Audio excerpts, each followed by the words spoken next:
Hello guys, നമ്മുടെ അടുത്ത ടോപ്പിക്കാണ് ഓട്ടോ ഇമ്മ്യൂണിറ്റി. അതുപോലെ ഓട്ടോ ഇമ്മ്യൂണിറ്റിയുടെ mechanisms, types of auto immunity, then auto immunity ആയിട്ട് അസോസിയേറ്റ് ചെയ്ത് വരുന്ന കുറച്ച് ഡിസീസസ് നമ്മളിതിൽ പറയും. അപ്പോൾ ഓട്ടോ ഇമ്മ്യൂണിറ്റി ആയിട്ട് അസോസിയേറ്റ് ചെയ്ത് വരുന്ന ഡിസീസിനെ നമ്മൾ പറയുന്നത് ഓട്ടോ ഇമ്മ്യൂൺ ഡിസീസസ് എന്നാണ്. അപ്പോൾ ഇത്രയും കാര്യങ്ങളാണ് ഈ വീഡിയോയിൽ നമ്മൾ ഡിസ്കസ് ചെയ്യുന്നത്. അപ്പോൾ ആദ്യം നമ്മൾ എന്താണ് ഓട്ടോ ഇമ്മ്യൂണിറ്റി എന്നുള്ളത് നോക്കാം. ഓട്ടോ ഇമ്മ്യൂണിറ്റി എന്ന് പറഞ്ഞാൽ നമ്മുടെ ഇമ്മ്യൂൺ സിസ്റ്റത്തിൻ്റെ ഒരവസ്ഥയാണ്. എന്താണ് പ്രശ്നം എന്ന് വെച്ചാൽ, നമ്മുടെ ഇമ്മ്യൂൺ സിസ്റ്റത്തിന് സെൽഫ് ആൻഡ് നോൺ സെൽഫ് ആയിട്ടുള്ള സാധനങ്ങളെ തിരിച്ചറിയാൻ പറ്റാതെ വരുന്ന ഒരു കണ്ടീഷനാണിത്. അതായത് നമ്മുടെ ശരീരത്തിലുള്ളത് എന്തൊക്കെയാണ്, പുറത്തുനിന്ന് വരുന്നത് എന്താണ് എന്നുള്ളത് ഡിസ്ക്രിമിനേറ്റ് ചെയ്യാൻ പറ്റാതെ വരുന്ന ഒരു അസുഖമാണ്, ഒരു പ്രശ്നമാണ് ഓട്ടോ ഇമ്മ്യൂണിറ്റി എന്ന് പറയുന്നത്. അപ്പോൾ ഇങ്ങനെ വന്നാൽ എന്താണ് സംഭവിക്കുന്നത്, നമ്മുടെ ശരീരത്തിലുള്ള പല സെൽസിനെയും അതുപോലെ പല ഓർഗൻസിനെയും ഈ ഇമ്മ്യൂൺ സിസ്റ്റം നശിപ്പിച്ച് കളയും. അതിൻ്റെ കറക്റ്റായിട്ടുള്ള, ഇപ്പോൾ ഓർഗൻസിൻ്റെ കാര്യമൊക്കെ നോക്കുവാണെങ്കിൽ അതിൻ്റെ കറക്റ്റായിട്ടുള്ള ഒരു ഫങ്ഷൻ നടക്കാതെ വരുന്ന ഒരു സിറ്റുവേഷൻ ഇമ്മ്യൂൺ സിസ്റ്റം തന്നെ ഉണ്ടാക്കിയെടുക്കും. അങ്ങനെയുള്ള ഒരു പ്രശ്നമാണ് ഓട്ടോ ഇമ്മ്യൂണിറ്റി. മനസ്സിലായല്ലോ? അപ്പോൾ നമ്മുടെ ഇമ്മ്യൂൺ സിസ്റ്റത്തിന് സെൽഫ് ആൻഡ് നോൺ സെൽഫിനെ തിരിച്ചറിയാൻ പറ്റാതെ വരുന്നത് കൊണ്ട് ഈ ഇമ്മ്യൂൺ സിസ്റ്റം നമ്മുടെ ശരീരത്തിലുള്ള സെൽസിനെയും ഓർഗൻസിനെയും അതുപോലെ സെൽഫ് ആൻറ്റിജൻസിനെയും ഇതിനെയെല്ലാം ഡിസ്ട്രോയ് ചെയ്യും. അങ്ങനെ ഡിസ്ട്രോയ് ചെയ്യുന്നത് കൊണ്ട് നമ്മുടെ നോർമലി ഉള്ള ബോഡി ഫങ്ഷൻസ് ഒന്നും മര്യാദയ്ക്ക് നടക്കാതെ വരും. അതാണ് ഓട്ടോ ഇമ്മ്യൂണിറ്റി എന്ന് പറയുന്നത്. അപ്പോൾ ഏകദേശം ഒരു 5 to 7% ഇതിനകത്ത് അഡൾട്ടാണ് അഫക്റ്റ് ചെയ്യുന്നതെന്നാണ് പറഞ്ഞു വരുന്നത്. കുട്ടികളിൽ അല്ലെങ്കിൽ പ്രായമായവരിൽ കൂടുതലായിട്ട് കാണുന്നില്ല. ഏകദേശം ഒരു 30 മുതൽ 50 വയസ്സ് വരെയുള്ള ആ ഒരു പ്രായത്തിനിടയിലുള്ള ആളുകളിലാണ് കൂടുതലായിട്ട് ഓട്ടോ ഇമ്മ്യൂണിറ്റി കാണിച്ചു വരുന്നത്. എന്ന് വെച്ചാൽ കുട്ടികളിലും പ്രായമായവരിലും തീരെ ഇല്ലെന്നല്ല. ഇനി ഈ ഒരു പെർസെൻറ്റേജിൽ തന്നെ ഏകദേശം 2/3 വുമൺ ആണ് വരുന്നത്. അപ്പോൾ സ്ത്രീകൾക്കാണ് കൂടുതലായിട്ട് ഓട്ടോ ഇമ്മ്യൂൺ ഡിസീസസ് വരാനുള്ള ഒരു ചാൻസ് കൂടുതൽ. ഇനി നമ്മുടെ കൂടുതലും അസുഖങ്ങൾ ഹ്യൂമൻസിലുള്ള ഏകദേശം 40 കൂടുതൽ അസുഖങ്ങൾ ഈ ഓട്ടോ ഇമ്മ്യൂൺ ഒറിജിനിലുള്ളതാണെന്നാണ് പറയുന്നത്. അപ്പോൾ നമുക്ക് ക്യൂർ ചെയ്യാൻ പറ്റാത്ത ഒത്തിരി ഹ്യൂമൻസിലുള്ള അസുഖങ്ങളുണ്ട്. അങ്ങനെ ഉള്ള അസുഖങ്ങളിൽ ഏകദേശം 40 എണ്ണത്തിലും കൂടുതൽ ഇങ്ങനെയുള്ള ഓട്ടോ ഇമ്മ്യൂൺ ഡിസീസസ് ആണ് എന്നാണ് പറഞ്ഞു വരുന്നത്. അടുത്ത നമുക്ക് മെക്കാനിസംസ് നോക്കാം. അപ്പോൾ എങ്ങനെയൊക്കെയാണ് ഓട്ടോ ഇമ്മ്യൂണിറ്റി അല്ലെങ്കിൽ ഓട്ടോ ഇമ്മ്യൂൺ ഡിസീസസ് നമുക്ക് വരുന്നത്, അതാണ് ഈ മെക്കാനിസം കൊണ്ട് ഉദ്ദേശിക്കുന്നത്. അപ്പോൾ ബേസിക് ആയിട്ട് 2 മെക്കാനിസത്തിലൂടെയാണ് വരുന്നത്. 2 ഫാക്ടേഴ്സാണ് ഇതിൽ അഫക്റ്റ് ചെയ്യുന്നത്. First one genetic factor and second environmental factor. Genetic factor എന്ന് പറഞ്ഞാൽ ഈ താഴെ കൊടുത്തിട്ടുള്ള കുറച്ച് എക്സാമ്പിൾ ഓഫ് ജീൻസ് ഉണ്ടല്ലോ, ഇവരെല്ലാം നമ്മുടെ ഇമ്മ്യൂൺ സിസ്റ്റത്തിൻ്റെ നോർമൽ ഫങ്ഷനിങ്ങിന് അത്യാവശ്യമായിട്ടുള്ള കുറച്ച് ജീൻസാണ്.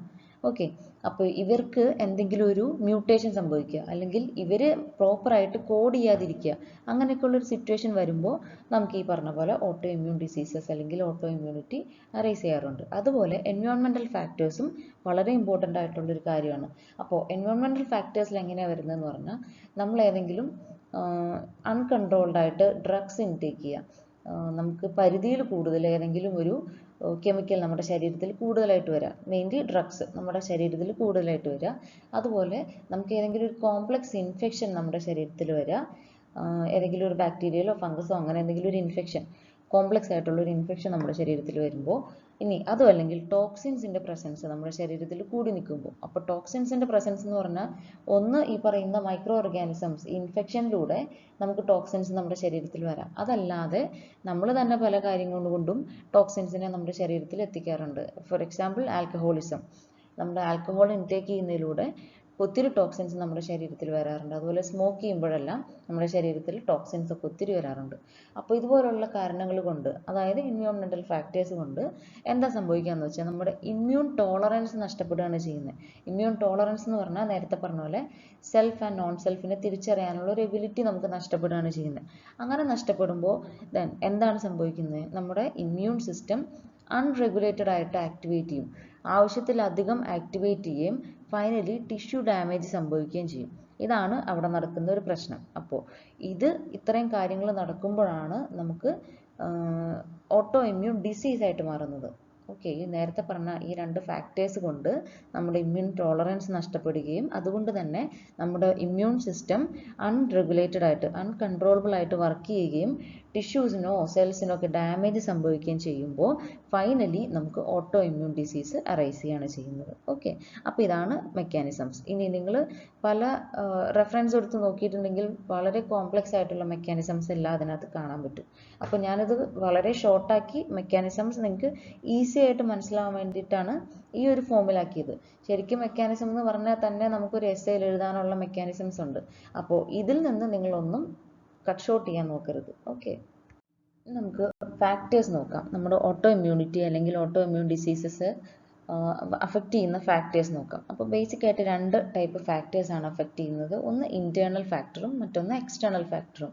ഇന്റേണൽ ഫാക്ടർ എന്ന് പറഞ്ഞാൽ നമ്മുടെ ബോഡിയുടെ അകത്ത് തന്നെയുള്ള കുറച്ച് ഫാക്ടേഴ്സ് കൊണ്ട് ഈ ഓട്ടോ ഇമ്മ്യൂണിറ്റിയെ ഇൻഫ്ലുവൻസ് ചെയ്യുന്നതാണ്. ലൈക്ക് നമ്മുടെ ജീനോടൈപ്പ്. ഓഫ് കോഴ്സ് നമ്മൾ നേരത്തെ പറഞ്ഞ പോലെ ജനറ്റിക് ഫാക്ടറീസ് ഒരു മെയിൻ ഫാക്ടറാണ് ഓട്ടോ ഇമ്മ്യൂണിറ്റി നമുക്ക് ഉണ്ടാക്കുന്നതിൽ. അതുകൊണ്ട് തന്നെ ഇപ്പോൾ ജീനോടൈപ്പിന് വളരെയധികം ഇമ്പോർട്ടൻസ് ഉണ്ട്. അതുപോലെ തന്നെ നമുക്ക് കുറച്ച് ഇമ്മ്യൂൺ കോംപ്ലക്സസ് ഉണ്ട്. ഇമ്മ്യൂണോളജിക്കലി ആക്റ്റീവ് ആയിട്ടുള്ള കുറച്ച് കോമ്പൗണ്ട്സ് ഉണ്ട്. അവരെല്ലാം നമുക്ക് ഇമ്മ്യൂൺ സിസ്റ്റത്തിൽ അത്യാവശ്യമാണ് പല ഇമ്മ്യൂൺ റെസ്പോൺസും തരാൻ വേണ്ടിയിട്ട്. അപ്പോൾ അതുപോലുള്ള കുറച്ച് ആൾക്കാരാണ് ഈ സൈറ്റോകൈൻസ് എന്ന് പറയുന്നത്. അപ്പോൾ ഇതുപോലുള്ള സൈറ്റോകൈൻസിൻ്റെ പ്രസൻസ്, ആബ്സെൻസ്, അതുപോലെ എത്ര എമൗണ്ട് ഓഫ് സൈറ്റോകൈൻസ് ഉണ്ട്, ഇതെല്ലാം ഈ ഓട്ടോ ഇമ്മ്യൂൺ ഡിസീസസിനെ അല്ലെങ്കിൽ ഓട്ടോ ഇമ്മ്യൂണിറ്റി എഫക്റ്റ് ചെയ്യുന്ന കാര്യങ്ങളാണ്. അതുപോലെ അപ്പോടോക്സിസ് ജീൻസ്, അപ്പോടോക്സിസ്, നെക്രോസിസ് എല്ലാം നിങ്ങൾ പഠിച്ചതായിരിക്കും. സെൽ ഡെത്ത് ആണ് ഉദ്ദേശിക്കുന്നത്. അപ്പോൾ ആ സെൽ ഡെത്തിനെ കൺട്രോൾ ചെയ്യുന്ന ജീൻസിൻ്റെ പ്രസൻസ്, ആബ്സെൻസ്, എത്രത്തോളം ഈ ജീൻസ് ആക്ടിവേറ്റഡ് ആണ്, ഓവർ ആക്റ്റീവ് ആണോ, ഇതെല്ലാം ബാധിക്കുന്ന ഒരു കാര്യമാണ്. മറ്റൊന്ന് ഇമ്മ്യൂണോളജിക്കൽ ഡെഫിഷ്യൻസി അല്ലെങ്കിൽ ഇമ്മ്യൂൺ ഡെഫിഷ്യൻസി എന്ന് പറയുന്ന ഒരു പ്രശ്നം. ഇമ്മ്യൂൺ ഡെഫിഷ്യൻസി എന്ന് പറയുന്നത് നമുക്ക് ഇമ്മ്യൂണോളജിക്കലി ആവശ്യമായ എന്തെങ്കിലും കോമ്പൗണ്ട്സിൻ്റെ ലൈക്ക് ഇമ്മ്യൂണോഗ്ലോബുലിൻസ് അതുപോലുള്ള കോമ്പൗണ്ട്സിൻ്റെ ഡെഫിഷ്യൻസി കൊണ്ടും നമുക്ക് ഓട്ടോ ഇമ്മ്യൂൺ ഡിസീസസ് വരാം. അതുപോലെ ഹോർമോൺസ്, നമ്മുടെ ശരീരത്തിലെ ഹോർമോണിൻ്റെ ലെവലിലുള്ള വ്യത്യാസം അല്ലെങ്കിൽ ഹോർമോൺസിൻ്റെ കൂടുതലായിട്ടോ കുറവായിട്ടോ ഉള്ള ഒരു പ്രൊഡക്ഷനോ ആബ്സെൻസോ, ഇതെല്ലാം ഇന്റേണലി അഫക്റ്റ് ചെയ്യുന്ന കുറച്ച് ഫാക്ടേഴ്സാണ്. ഇനി എക്സ്റ്റേണലി ഉള്ള കുറച്ച് ഫാക്ടേഴ്സ് ഉണ്ട്. നേരത്തെ പറഞ്ഞ പോലെ ഇൻഫെക്ഷൻസ്, അതുപോലെ യുവിയിൽ നമ്മൾ എക്സ്പോസ്ഡ് ആവുക, അതുപോലെ ഡ്രഗ്സ്, കെമിക്കൽസ് ഇൻക്ലൂഡിങ് ഫുഡ് എന്ന് ഉദ്ദേശിക്കുന്നത് ഇപ്പോൾ നമ്മൾ കഴിക്കുന്ന ഈ ഫാസ്റ്റ് ഫുഡിൽ ഒത്തിരി അഡൾട്രൻസ് യൂസ് ചെയ്യുന്നുണ്ട്. അതുപോലെ പ്രിസർവേറ്റീവ്സ്, നമ്മളിപ്പോൾ ക്യാൻഡ് അല്ലെങ്കിൽ ടിൻഡ് ഫുഡൊക്കെ വാങ്ങിച്ചാൽ അതിൽ തന്നെ നമുക്ക് കേട്ടിട്ട് പോലും ഇല്ലാത്ത ഒത്തിരി കെമിക്കൽസ് അതിനകത്ത് ആഡ് ചെയ്യുന്നത് അതിൻ്റെ ഇൻഗ്രീഡിയൻസ് ലിസ്റ്റ് നോക്കിയാൽ നമുക്ക് കാണാൻ പറ്റും. അപ്പോൾ അതുപോലുള്ള കെമിക്കൽസ് അളവിൽ കൂടുതൽ വന്നാലും നമുക്ക് പല ഹെൽത്ത് ഇഷ്യൂസും ഉണ്ടാവും.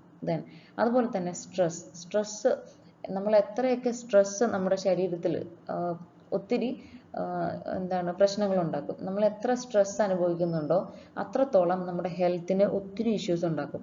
അതുപോലെ തന്നെ ഹെൽത്ത് അഫക്റ്റ് ചെയ്യുന്നത് ഇമ്മ്യൂണിറ്റിയിൽ കൂടിയാണ്. ഓക്കെ, അപ്പോൾ മാക്സിമം നമ്മൾ നല്ല ഷിയറപ്പ് ആയിട്ടിരിക്കുക, നമ്മൾ ഹാപ്പി ആയിട്ടിരിക്കുക. അങ്ങനെയൊക്കെ നടക്കുമ്പോൾ പറയാറില്ല, സന്തോഷമായിട്ടിരിക്കുന്ന ശരീരത്തിൽ നമുക്ക് അധികം അസുഖങ്ങളൊന്നും വരാറില്ല. അപ്പോൾ സ്ട്രെസ് കൂടുമ്പോൾ, നമ്മുടെ മൈൻഡിൽ ഒത്തിരി സ്ട്രെസ് കൂടുമ്പോൾ സ്വാഭാവികമായിട്ടും നമുക്ക് അസുഖങ്ങളെല്ലാം വരും. അപ്പോൾ ഓട്ടോ ഇമ്മ്യൂണിറ്റിയിലും നമുക്ക് സ്ട്രെസ് ഒരു ഫാക്ടർ തന്നെയാണ്. Auto immune disease. അപ്പോൾ നമ്മളിപ്പോൾ പറഞ്ഞ ഈ ഓട്ടോ ഇമ്മ്യൂണിറ്റി കൊണ്ട് നമ്മുടെ ശരീരത്തിൽ വരുന്ന കുറച്ച് അസുഖങ്ങളെയാണ് ഓട്ടോ ഇമ്മ്യൂൺ ഡിസീസസ് എന്ന് പറയുന്നത്. ഈ ഓട്ടോ ഇമ്മ്യൂൺ ഡിസീസസിനെ തന്നെ മെയിനായിട്ട് രണ്ടായിട്ട് ക്ലാസിഫൈ ചെയ്തിട്ടുണ്ട്. ഒന്ന് ഓർഗൻ നോൺ സ്പെസിഫിക്കും മറ്റൊന്ന് ഓർഗൻ സ്പെസിഫിക്കും. അപ്പോൾ പേരിൽ നിന്ന് നിങ്ങൾക്ക് കുറച്ച് ഏകദേശം മനസ്സിലാവും. ഓർഗൻ നോൺ സ്പെസിഫിക് എന്ന് ഉദ്ദേശിക്കുന്നത് സിസ്റ്റമിക് ആയിട്ടുള്ള ഡിസീസസ് ആണ്. എന്ന് വെച്ചാൽ ഒരു പർട്ടിക്കുലർ ഓർഗനെ ഒന്നും അഫക്റ്റ് ചെയ്യില്ല. ചിലപ്പോൾ കംപ്ലീറ്റ് നെർവസ് സിസ്റ്റം ആയിരിക്കും, അല്ലെങ്കിൽ കംപ്ലീറ്റ് ആയിട്ട് നമ്മുടെ ജോയിൻസിനെ ആയിരിക്കും, അല്ലെങ്കിൽ കംപ്ലീറ്റ് ആർട്ടറീസ്, വെയിൻസ്, അങ്ങനെ നമ്മുടെ ശരീരം മുഴുവനും കിടക്കുന്ന ഏതെങ്കിലും ഒരു ഭാഗത്തായിരിക്കും ഈ അസുഖങ്ങൾ വരുന്നത്. അപ്പോൾ അതുകൊണ്ടാണ് നോൺ സ്പെസിഫിക് എന്ന് പറയുന്നത്, സിസ്റ്റമിക് എന്നും പേരുള്ളത്. ഓർഗൻ സ്പെസിഫിക് എന്ന് പറയുമ്പോൾ പേര് പോലെ തന്നെ പർട്ടിക്കുലർ ഓർഗനിൽ സ്പെസിഫിക് ആയിട്ട് മാത്രമേ ഈ അസുഖം വരുള്ളൂ. ലൈക്ക് നമ്മുടെ ഏതെങ്കിലും ഒരു ഗ്ലാൻസിലോ അല്ലെങ്കിൽ കിഡ്നി, ലിവർ, ഹാർട്ട്, അതുപോലെ ഏതെങ്കിലും പർട്ടിക്കുലർ ഓർഗൻസിൽ മാത്രമേ വരുള്ളൂ. ഇനി ഈ പറയുന്ന ഡിസോർഡേഴ്സ് തന്നെ എങ്ങനെയാണ് ഈ ഒരു റെസ്പോൺസ് വരുന്നത്, എങ്ങനെയാണ് നമുക്ക് ഈ അസുഖം വരുന്നത്, ഇമ്മ്യൂണോളജിക്കലി എന്താണ് ഇവിടെ വരുന്ന പ്രശ്നം എന്നനുസരിച്ചിട്ട് വീണ്ടും രണ്ടായിട്ട് ക്ലാസിഫൈ ചെയ്തിട്ടുണ്ട്. ഈ ഒരു ക്ലാസിഫിക്കേഷൻ ബോത്ത് ഓർഗൻ സ്പെസിഫിക്കിലും നോൺ സ്പെസിഫിക്കിലും വരുന്ന ക്ലാസിഫിക്കേഷൻ ആണ്. അതാണ് mediated by antibodies and immune കോംപ്ലക്സും അതുപോലെ മീഡിയേറ്റഡ് ബൈ ടി സെൽ. അപ്പോൾ ആ ഒരു വ്യത്യാസം എന്ന് പറഞ്ഞിട്ടുണ്ടെങ്കിൽ ഈ മീഡിയേറ്റഡ് ബൈ ആൻറ്റിബോഡി അല്ലെങ്കിൽ ഇമ്മ്യൂൺ കോംപ്ലക്സ് എന്ന് പറഞ്ഞാൽ ആൻറ്റിജൻ ആൻറ്റിബോഡി കോംപ്ലക്സ് ആണ്. അപ്പോൾ ആ ഒരു ടൈപ്പിൽ ഈ ആൻറ്റിബോഡിയും അതുപോലെ ആൻറ്റിജൻ ആൻറ്റിബോഡി മീഡിയേറ്റഡ് ആയിട്ടുള്ള റെസ്പോൺസുമായിട്ട് അസോസിയേറ്റ് ചെയ്ത് വരുന്ന ഡിസീസസ് ആണ് ആ ഒരു ക്ലാസിഫിക്കേഷൻ്റെ അണ്ടറിൽ വരുന്നത്. അതുപോലെ മീഡിയേറ്റഡ് ബൈ ടി സെൽസ് എന്ന് പറയുന്നത് ടി സെൽ റെസ്പോൺസുമായിട്ട് വരുന്ന കുറച്ച് ഡിസീസസ് ആണ്. ഓക്കെ, അപ്പോൾ ഇനി ഈ പറയുന്ന എല്ലാ ക്ലാസിഫിക്കേഷനിലും രണ്ടോ മൂന്നോ എക്സാമ്പിൾസ് ഒക്കെ വെച്ചിട്ട് നമ്മളിനി ഡിസ്കസ് ചെയ്യാൻ പോവാണ്. അപ്പോൾ ഫസ്റ്റ് വൺ നമ്മൾ നോക്കുകയാണ്. ആദ്യം നമ്മൾ എടുക്കുന്നത് ഓർഗൻ സ്പെസിഫിക് ആണ്. അപ്പോൾ ഓർഗൻ സ്പെസിഫിക് എന്ന് പറഞ്ഞാൽ ഏതെങ്കിലും പർട്ടിക്കുലർ ഓർഗനെ എഫക്റ്റ് ചെയ്യുന്നതാണ്. അതിൽ തന്നെ നമ്മൾ 2 ടൈപ്സ് ഉണ്ടെന്ന് പറഞ്ഞു. അപ്പോൾ അതിൽ ഫസ്റ്റ് വൺ ആണ് mediated by antibodies and immune complexes. Okay, അപ്പോൾ അതിലുള്ള 2 എക്സാമ്പിൾസ് ആണ് ഇനി നമ്മൾ നോക്കുന്നത്. ഫസ്റ്റ് വൺ ഹഷിമോട്ടോസ് തൈറോയിഡിറ്റിസ് എന്ന് പറയുന്ന ഒരു അസുഖമാണ്. അപ്പോൾ പേരിൽ നിന്ന് നമുക്ക് ഏകദേശം മനസ്സിലാവും തൈറോയിഡുമായിട്ട് ബന്ധപ്പെട്ട എന്തോ ഒരു അസുഖമാണ്. ഓക്കെ, അപ്പോൾ ഇതിലെന്താണ് പ്രശ്നം എന്ന് പറഞ്ഞിട്ടുണ്ടെങ്കിൽ ഈ ഓട്ടോ ഇമ്മ്യൂൺ ഡിസീസ് വരുന്നത് നമ്മുടെ തൈറോയിഡ് ഗ്ലാൻഡിലാണ്. അപ്പോൾ ഈ തൈറോയിഡ് ഗ്ലാൻഡിൽ എന്താ സംഭവിക്കുന്നതെന്ന് വെച്ചാൽ ഓട്ടോ ഇമ്മ്യൂണിറ്റി തൈറോയിഡ് ഗ്ലാൻഡിൽ വരുന്നത് കൊണ്ട് തന്നെ ഇവരുടെ സെൽസിനെ, തൈറോയിഡ് ഗ്ലാൻഡിലെ സെൽസിനെ കംപ്ലീറ്റ് ആയിട്ട് ഡിസ്ട്രോയ് ചെയ്യുക, അല്ലെങ്കിൽ ആ തൈറോയിഡിൻ്റെ ഭാഗത്ത് ഇൻഫ്ലമേഷൻ പോലെയുള്ള ഒരു പ്രശ്നം ഉണ്ടാക്കുക, അതാണ് ചെയ്യുന്നത്. അപ്പോൾ ഇതിൻ്റെ പ്രശ്നം എന്ന് പറഞ്ഞാൽ എയർലി നമുക്ക് ഇതിൻ്റെ യാതൊരു സിംറ്റംസും തിരിച്ചറിയാൻ പറ്റില്ല. നമുക്കൊരു ഹഷിമോട്ടോസ് തൈറോയിഡിറ്റിസ് എന്ന് പറയുന്ന ഈ അസുഖം ഉണ്ടെന്ന് നമുക്ക് കാഴ്ചയിലോ അല്ലെങ്കിൽ സാധാരണ പോലുള്ള ബ്ലഡ് ടെസ്റ്റിലോ ഒന്നും നമുക്ക് പെട്ടെന്ന് തിരിച്ചറിയാൻ പറ്റില്ല. പിന്നീട് എപ്പോഴാണ് നമ്മൾ തിരിച്ചറിയുന്നതെന്ന് വെച്ചിട്ടുണ്ടെങ്കിൽ കുറച്ച് കഴിഞ്ഞ് നമുക്ക് ഈ ഒരു പ്രശ്നം പ്രവൃത്തിയിൽ കാണാൻ പറ്റും. നമ്മളിപ്പോൾ ബ്ലഡ് ടെസ്റ്റിലാണെങ്കിലോ അല്ലെങ്കിൽ ഫിസിക്കലി നോക്കുകയാണെങ്കിലോ നമുക്ക് കുറച്ച് സിംറ്റംസ് വന്നു തുടങ്ങും. അപ്പോൾ ആദ്യം നമ്മൾ ബ്ലഡ് ടെസ്റ്റിൽ നമുക്ക് കാണുന്ന ഒരു സിംറ്റം എന്ന് പറഞ്ഞാൽ ഫസ്റ്റ് കാണിക്കുന്നത് നമുക്ക് ഈ ഇൻഫ്ലമേഷൻ മൂലം ഒത്തിരി ഇൻഫ്ലമേഷൻ വരുന്നതുകൊണ്ട് തൈറോയിഡ് ഗ്ലാൻഡ്സിന് ലീക്കേജ് സംഭവിക്കും. ലീക്കേജ് സംഭവിക്കുമ്പോൾ എന്താ പറ്റുകയെന്ന് വെച്ചാൽ ഈ തൈറോയിഡ് ഗ്ലാൻഡ്സിൽ പ്രൊഡ്യൂസ് ചെയ്യുന്ന തൈറോയിഡ് ഹോർമോൺസ് ഉണ്ടല്ലോ, ഈ ഹോർമോൺസ് നമ്മുടെ ബ്ലഡ് സ്ട്രീമിലേക്ക് ലീക്ക് ചെയ്യാൻ തുടങ്ങും. അളവിൽ കൂടുതൽ പ്രൊഡ്യൂസ് ചെയ്യാനും ലീക്ക് ചെയ്യാനും തുടങ്ങും. അപ്പോൾ എന്താ സംഭവിക്കുക? ഹൈപ്പർ തൈറോയിഡിസ് ആണ് വരിക. ഹൈപ്പർ തൈറോയിഡിസ് എന്ന് പറഞ്ഞിട്ടുണ്ടെങ്കിൽ ബ്ലഡിൽ നമ്മുടെ തൈറോയിഡ് ഹോർമോൺസിൻ്റെ അളവ് കൂടി നിൽക്കുന്ന ഒരവസ്ഥ. ദെൻ പിന്നീട് നമ്മൾ അപ്പോൾ അത് ശ്രദ്ധിച്ചിട്ടില്ലെങ്കിൽ പിന്നീട് വരുന്നത്, തുടക്കത്തിലാണ് ഈ പറയുന്ന ഹൈപ്പർ തൈറോയിഡിസം കേട്ടോ, തുടക്കമാണ് ഈ കാണിക്കുള്ളൂ. മെയിനായിട്ട് വരുന്നത് ഹൈപ്പോ തൈറോയിഡിസം ആണ്. അപ്പോൾ ഈ ആദ്യം പറഞ്ഞ ഹൈപ്പർ തൈറോയിഡിസം എന്ന് പറയുന്ന ഒരു കണ്ടീഷൻ, ഈ ഇൻഫ്ലമേഷൻ കൊണ്ട് തൈറോയ്ഡ് ഹോർമോൺ ലീക്ക് ആവുന്നത് തുടക്കമാണ്. അപ്പോൾ ആ ഒരു സമയത്ത് നമ്മൾ അതിനെ ശ്രദ്ധിക്കാതെ വിടുവാണെങ്കിൽ പിന്നീട് സംഭവിക്കുന്നത് ഈ ഇൻഫ്ലമേഷൻ കൂടി വരികയും അതുകൊണ്ട് തന്നെ ഹോർമോൺസിൻ്റെ പ്രൊഡക്ഷൻ പെട്ടെന്ന് നിന്നു പോവുകയും ചെയ്യും. അപ്പോൾ എന്ത് സംഭവിക്കും? നമ്മുടെ ബ്ലഡിൽ തൈറോയ്ഡ് ഹോർമോൺസ് ഇല്ലാത്ത ഒരവസ്ഥ വരും. അതാണ് ഹൈപ്പോ തൈറോയിഡിസം. ഇനി ഇത് നമ്മൾ ബ്ലഡ് ടെസ്റ്റിലൂടെ കണ്ടുപിടിക്കാൻ പറ്റും. അതല്ലാതെ നമുക്ക് ഈ ഇൻഫ്ലമേഷൻ ഫിസിക്കലി നോക്കിയാൽ കണ്ടുപിടിക്കാൻ പറ്റും. ആ ഒരു അവസ്ഥയാണ് ഗോയിറ്റർ എന്ന് പറയുന്നത്. ഗോയിറ്റർ നിങ്ങൾ കേട്ടിട്ടുണ്ടാവും. മിക്കവാറും ഗോയിറ്റർ കാണുന്നത് ഒരു 45 മുതൽ ഒരു 50-55 വയസ്സ് വരെയുള്ള സ്ത്രീകളിലാണ് കാണുന്നത്. അപ്പോൾ അതെന്താണെന്ന് വെച്ചാൽ കഴുത്തിൽ, നമ്മുടെ കഴുത്തിൻ്റെ ലോവർ ആയിട്ടുള്ള ആ ഭാഗത്ത് നമ്മുടെ തൈറോയ്ഡ് ഗ്ലാൻഡ് ഉണ്ടല്ലോ, ഇത് വീർത്തിട്ട് നമുക്ക് പുറത്തുനിന്ന് നോക്കുമ്പോൾ തന്നെ കഴുത്തിൽ ഭയങ്കരമായിട്ട് വീർത്തിരിക്കുന്ന പോലെ തോന്നും. അത് നമുക്ക് സ്കാനിങ്ങോ അതൊന്നും വേണ്ട, അല്ലാതെ തന്നെ നമ്മൾ നേരെ നോക്കുമ്പോൾ നമുക്ക് മനസ്സിലാവും കഴുത്തിൽ വീർത്ത് ഭയങ്കര ഇൻഫ്ലമേഷൻ ആയിട്ട് ഇരിക്കുന്നത് നമുക്ക് കാണാൻ പറ്റും. അതിനെയാണ് ഗോയിറ്റർ എന്ന് പറയുന്നത്. ഓക്കെ, അപ്പോൾ അതാണ് ഇതിൻ്റെ മെയിൻ ഒരു ഫിസിക്കലി നമുക്ക് മനസ്സിലാവുന്ന കുറച്ച് പ്രശ്നങ്ങൾ, തുടക്കത്തിൽ തന്നെ നമുക്ക് തിരിച്ചറിയാവുന്ന കാര്യങ്ങൾ. ഇത്രയും നമുക്ക് തിരിച്ചറിഞ്ഞു കഴിഞ്ഞാൽ, അതായത് ഫിസിക്കലി കാണുന്ന ഈ ഗോയിറ്റർ പോലുള്ളൊരു സിംറ്റവും ബ്ലഡ് ടെസ്റ്റിലൂടെ ഹൈപ്പോ തൈറോയിഡിസം കാണുകയും ചെയ്താൽ ഇനിയെങ്കിലും നമ്മൾ ട്രീറ്റ്മെൻറ്റ് എടുക്കാൻ തുടങ്ങണം. ഇല്ലെങ്കിൽ നമുക്ക് അത് ഭയങ്കര സിവിയർ ആയിട്ട് മാറുകയും ഫൈനലി നമ്മുടെ ഓർഗൻസിനെ ഒക്കെ അഫക്റ്റ് ചെയ്യുകയും ചെയ്യും. അപ്പോൾ പിന്നെ ഓർഗൻസിനെ എല്ലാം അഫക്റ്റ് ചെയ്താൽ അറ്റ് ലാസ്റ്റ് ഡെത്താണ്, വേറെ റിസൾട്ട് ഒന്നും വരാനില്ല. അപ്പോൾ ഈ പറഞ്ഞ പോലെ ഗോയിറ്റർ കാണുകയും ഹൈപ്പോ തൈറോയിഡിസം വരികയും ചെയ്താൽ അപ്പോൾ തന്നെയെങ്കിലും ട്രീറ്റ്മെൻറ്റ് എടുക്കാൻ സ്റ്റാർട്ട് ചെയ്യണം. അപ്പോൾ ഈ പറഞ്ഞ കോമൺ സിംറ്റംസ് അല്ലാതെ മറ്റു കുറച്ച് സിംറ്റംസും കൂടെ ഇതുമായിട്ട് ബന്ധപ്പെട്ട് വരുന്നുണ്ട്. അപ്പോൾ ആ സിംറ്റംസ് ആണ് ഈ താഴെ പറഞ്ഞിട്ടുള്ള ഇത്രയും സിംറ്റംസ്. ഒത്തിരി സിംറ്റംസ് ഉണ്ട്, ലൈക്ക് ഫറ്റീഗ് ഉണ്ട്, അതായത് ക്ഷീണം. പിന്നെ ഇവർക്ക് വരുന്ന മറ്റൊരു മെയിൻ സിംറ്റമാണ് നമുക്ക് തണുപ്പ് വിത്ത്സ്റ്റാൻഡ് ചെയ്യാൻ പറ്റില്ല ഒട്ടും. സാധാരണ ആളുകൾക്ക് തണുപ്പെന്ന് തോന്നാത്ത ഒരു ടെമ്പറേച്ചർ വന്നാൽ പോലും ഇവർക്കത് ഭയങ്കര തണുപ്പായിട്ട് തോന്നും. അത് ഇവരുടെ ഒരു കോമൺ ആയിട്ടുള്ള ഒരു സിംറ്റമാണ്. ദെൻ അതുപോലെ ഈ പറയുന്ന ബ്രിട്ടിൽ നെയിൽസ് അലോപേഷ്യ, ഇതൊക്കെ കോമൺ ആയിട്ടുള്ള സിംറ്റംസ് ആണ്. ബ്രിട്ടിൽ നെയിൽസ് എന്ന് പറഞ്ഞാൽ ബലമില്ലാത്ത, പെട്ടെന്ന് തൊടുമ്പോഴേ ഒടിഞ്ഞു പോകുന്ന നെയിൽസ്. അതുപോലെ അലോപേഷ്യ എന്ന് പറഞ്ഞിട്ടുണ്ടെങ്കിൽ ഹെയർ ഫോൾ ആണ്, ഹെയർ ലോസ്, വട്ടത്തിൽ ഹെയർ കൊഴിഞ്ഞു പോകുന്ന ഒരു അസുഖമാണ് അലോപേഷ്യ. അപ്പോൾ ഈ പറയുന്ന ദെൻ വെയിറ്റ് ഗെയിൻ, അൺകൺട്രോളബിൾ ആയിട്ട് വെയിറ്റ് ഗെയിൻ ചെയ്യുക. പക്ഷേ വെയിറ്റ് ഗെയിൻ ചെയ്യുന്നുണ്ടെങ്കിലും അതിനനുസരിച്ചിട്ട് ഭക്ഷണമൊന്നും നമ്മൾ കഴിക്കണ്ടാവില്ല. അപ്പോൾ ഭക്ഷണം കഴിക്കാതെ വെയിറ്റ് കൂടുന്നുണ്ടെങ്കിൽ തന്നെ, പ്രത്യേകിച്ച് സ്ത്രീകൾ ഒരു 30 വയസ്സിന് ശേഷം വെയിറ്റ് പെട്ടെന്ന് കൂടിയാൽ ആദ്യം നമ്മൾ ചെയ്യേണ്ടത് തൈറോയ്ഡ് ചെക്ക് ചെയ്യുക എന്നുള്ളതാണ്. ഓക്കെ, അപ്പോൾ ഇത്രയൊക്കെയാണ് ഏറ്റവും കൂടുതലായിട്ട് നമ്മൾ കാണുന്ന കുറച്ച് സിംറ്റംസ് എന്ന് പറയുന്നത്. ഇനി അതല്ലാതെ 30 വയസ്സിന് മുന്നേയും ചില കുട്ടികളിൽ തൈറോയിഡിൻ്റെ പ്രശ്നങ്ങൾ ഇപ്പോൾ കാണിച്ചു തുടങ്ങുന്നുണ്ട്. എല്ലാ തൈറോയിഡിൻ്റെ പ്രശ്നവും ഹഷിമോട്ടോസ് തൈറോയിഡിറ്റിസ് അല്ല. പക്ഷേ എന്നാലും തൈറോയിഡിൻ്റെ പ്രശ്നമുള്ളപ്പോൾ ഒരു 30 വയസ്സിന് താഴെയുള്ള കുട്ടികളാണെങ്കിൽ പോലും ശ്രദ്ധിക്കേണ്ട ഒരു കാര്യം എന്ന് പറഞ്ഞിട്ടുണ്ടെങ്കിൽ, ഇറഗുലർ ആയിട്ടുള്ള മെൻസ്ട്രേഷൻ വരിക, അല്ലെങ്കിൽ നമ്മുടെ മെൻസ്ട്രൽ ടൈമിൽ ഹെവി അൺകൺട്രോൾഡ് ആയിട്ടുള്ള ബ്ലീഡിങ് വരിക, അങ്ങനെയൊക്കെയുള്ള സമയങ്ങളാണെങ്കിൽ നമ്മൾ ചെയ്യേണ്ട ആദ്യത്തെ കാര്യം തൈറോയിഡ് ഒന്ന് ചെക്ക് ചെയ്യുക എന്നുള്ളതാണ്. അതുകൂടെ ഇതിൻ്റെ ഒപ്പം വെയിറ്റ് ഗെയിനും കൂടെ വരുവാണെങ്കിൽ പിന്നെ നമ്മൾ വലിയ ടെസ്റ്റിനൊന്നും പോകണ്ട, ഏകദേശം ഷുവർ ആയിരിക്കും നമുക്ക് തൈറോയിഡിൻ്റെ എന്തെങ്കിലും ഫ്ലക്ച്വേഷൻ ഉണ്ടാവും.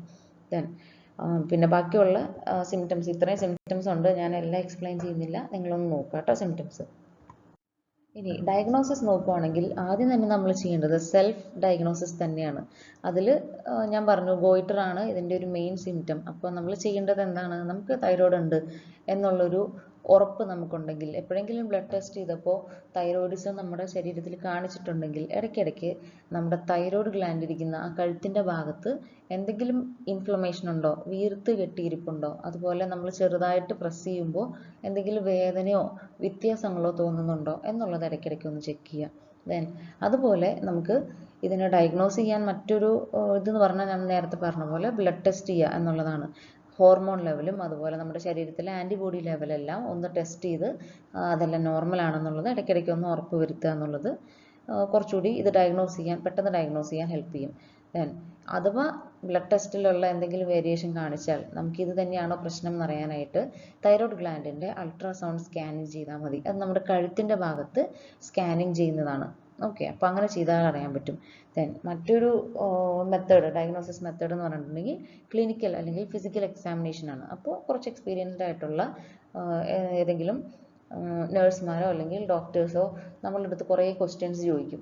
ഇന്ന സിംറ്റം ഉണ്ടോ, അതുപോലെ ഫെറ്റീഗ് ഉണ്ടോ, നമുക്ക് തണുപ്പ് ഫീൽ ചെയ്യുന്നുണ്ടോ, പീരീഡ്സ് എല്ലാം നോർമൽ ആണോ, അങ്ങനെയുള്ള ക്വസ്റ്റ്യൻസ് ഒക്കെ ചോദിക്കുമ്പോൾ നമ്മൾ പറയുന്ന ആൻസേഴ്സ് എങ്ങനെയാണെന്ന് നോക്കിയാൽ ഇവർക്ക് കറക്റ്റായിട്ട് മനസ്സിലാവും ഈ തൈറോയിഡിസം ആണോ നമുക്ക്, അല്ലെങ്കിൽ മറ്റെന്തെങ്കിലും പ്രശ്നമാണോ എന്നുള്ളൊരു കാര്യം മനസ്സിലാവും. അപ്പോൾ ഇങ്ങനെയൊക്കെയാണ് അത് ഡയഗ്നോസ് ചെയ്യുന്നത്. ഇനി ട്രീറ്റ്മെൻറ്റ് നോക്കുകയാണെങ്കിൽ ഏറ്റവും ബേസിക് ആയിട്ടുള്ള ഒരു ട്രീറ്റ്മെൻറ്റ് എന്ന് പറഞ്ഞാൽ, നമ്മുടെ പ്രശ്നം എന്താണ്, സ്റ്റാർട്ടിങ്ങിൽ ഹൈപ്പർ തൈറോയിഡിസം കാണിച്ചിട്ടുണ്ടെങ്കിലും പിന്നീട് ത്രൂ ഔട്ട് നമുക്ക് ഹൈപ്പോ തൈറോയിഡിസം ആണ്, നമ്മുടെ ബോഡിയിൽ തൈറോയ്ഡ് ഹോർമോൺസ് ഇല്ലാത്തൊരവസ്ഥയാണ്. അപ്പോൾ നമ്മൾ എടുക്കേണ്ടത് സിന്തറ്റിക് ഹോർമോൺസ് ആണ്. നമ്മൾ സിന്തറ്റിക് ഹോർമോൺസ് കണ്ടിന്യൂസ് എത്ര ഡോസാണോ വേണ്ടത് ആ ഡോസ് അനുസരിച്ചിട്ട് ഡെയിലി നമ്മൾ എടുക്കണം. അതാണ് മെയിൻ ട്രീറ്റ്മെൻറ്റ് വരുന്നത്. ദെൻ മറ്റൊന്ന് സ്ട്രെസ് മാനേജ്മെൻറ്റ്. ഞാൻ ഓൾറെഡി പറഞ്ഞു, സ്ട്രെസ്സ് നമ്മുടെ ഹെൽത്തിനെ വളരെ നെഗറ്റീവായിട്ട് ബാധിക്കും. എസ്പെഷ്യലി വർക്കിംഗ് വിമൺ ആണെങ്കിൽ സ്ട്രെസ്സിനെ മാനേജ് ചെയ്യാൻ എന്തെങ്കിലും ഒരു കാര്യം നമ്മൾ എക്സ്ട്രാ കരിക്കുലറായിട്ട് നമ്മൾ ചെയ്യണം. നമ്മൾ പെറ്റ്സിനെ മെയിൻറ്റെയിൻ ചെയ്യുക, അല്ലെങ്കിൽ ഗാർഡനിങ് ചെയ്യുക, അങ്ങനെയുള്ള കാര്യങ്ങളെല്ലാം നമ്മൾ ചെയ്യുന്നത് നല്ലതായിരിക്കും. Then yoga or exercise. നമ്മൾ ഭക്ഷണം കൂടുതൽ എടുത്തില്ലെങ്കിലും ഈ തൈറോയിഡിറ്റിസ് ഡിസീസ് ഉണ്ടെങ്കിൽ പെട്ടെന്ന് വെയിറ്റ് കൂടും, നമുക്ക് ഒത്തിരി വണ്ണം വയ്ക്കും. അപ്പോൾ ട്രീറ്റ്മെൻറ്റ് കഴിയുമ്പോൾ വണ്ണം കുറഞ്ഞോളും എന്ന് വെച്ചിട്ടുണ്ടെങ്കിൽ കുറയില്ല. നമ്മൾ ട്രീറ്റ്മെൻറ്റ് തീർന്നാലും, ട്രീറ്റ്മെൻറ്റ് തീരുമൊന്നുമില്ല, നമ്മൾ മിക്കവാറും കഴിച്ചുകൊണ്ടിരിക്കേണ്ടി വരും ഓട്ടോ ഇമ്മ്യൂൺ ഡിസീസ് ആണെങ്കിൽ.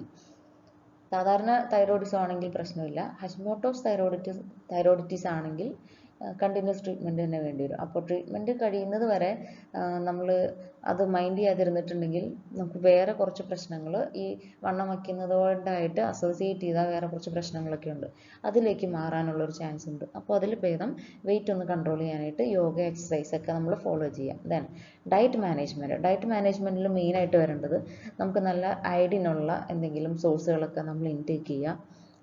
നമ്മളധികം ഫാറ്റ് ഒന്നും വരാത്ത ഭക്ഷണം ചൂസ് ചെയ്ത് കഴിക്കുക എന്നുള്ളതൊക്കെയാണ് ഡയറ്റ് മാനേജ്മെൻറ്റിൽ വരുന്നത്. ഓക്കെ, അപ്പോൾ ഇത്രയാണ് ഹഷിമോട്ടോസ് തൈറോയിഡിറ്റീസിൽ വരുന്നത്. അപ്പോൾ മറ്റൊരു ഈ ഈ ഒരു ഓർഗൻ സ്പെസിഫിക്കിൽ തന്നെ വരുന്ന മറ്റൊരു എക്സാമ്പിളാണ് ഗ്രേവ്സ് ഡിസീസ് എന്ന് പറയുന്നത്.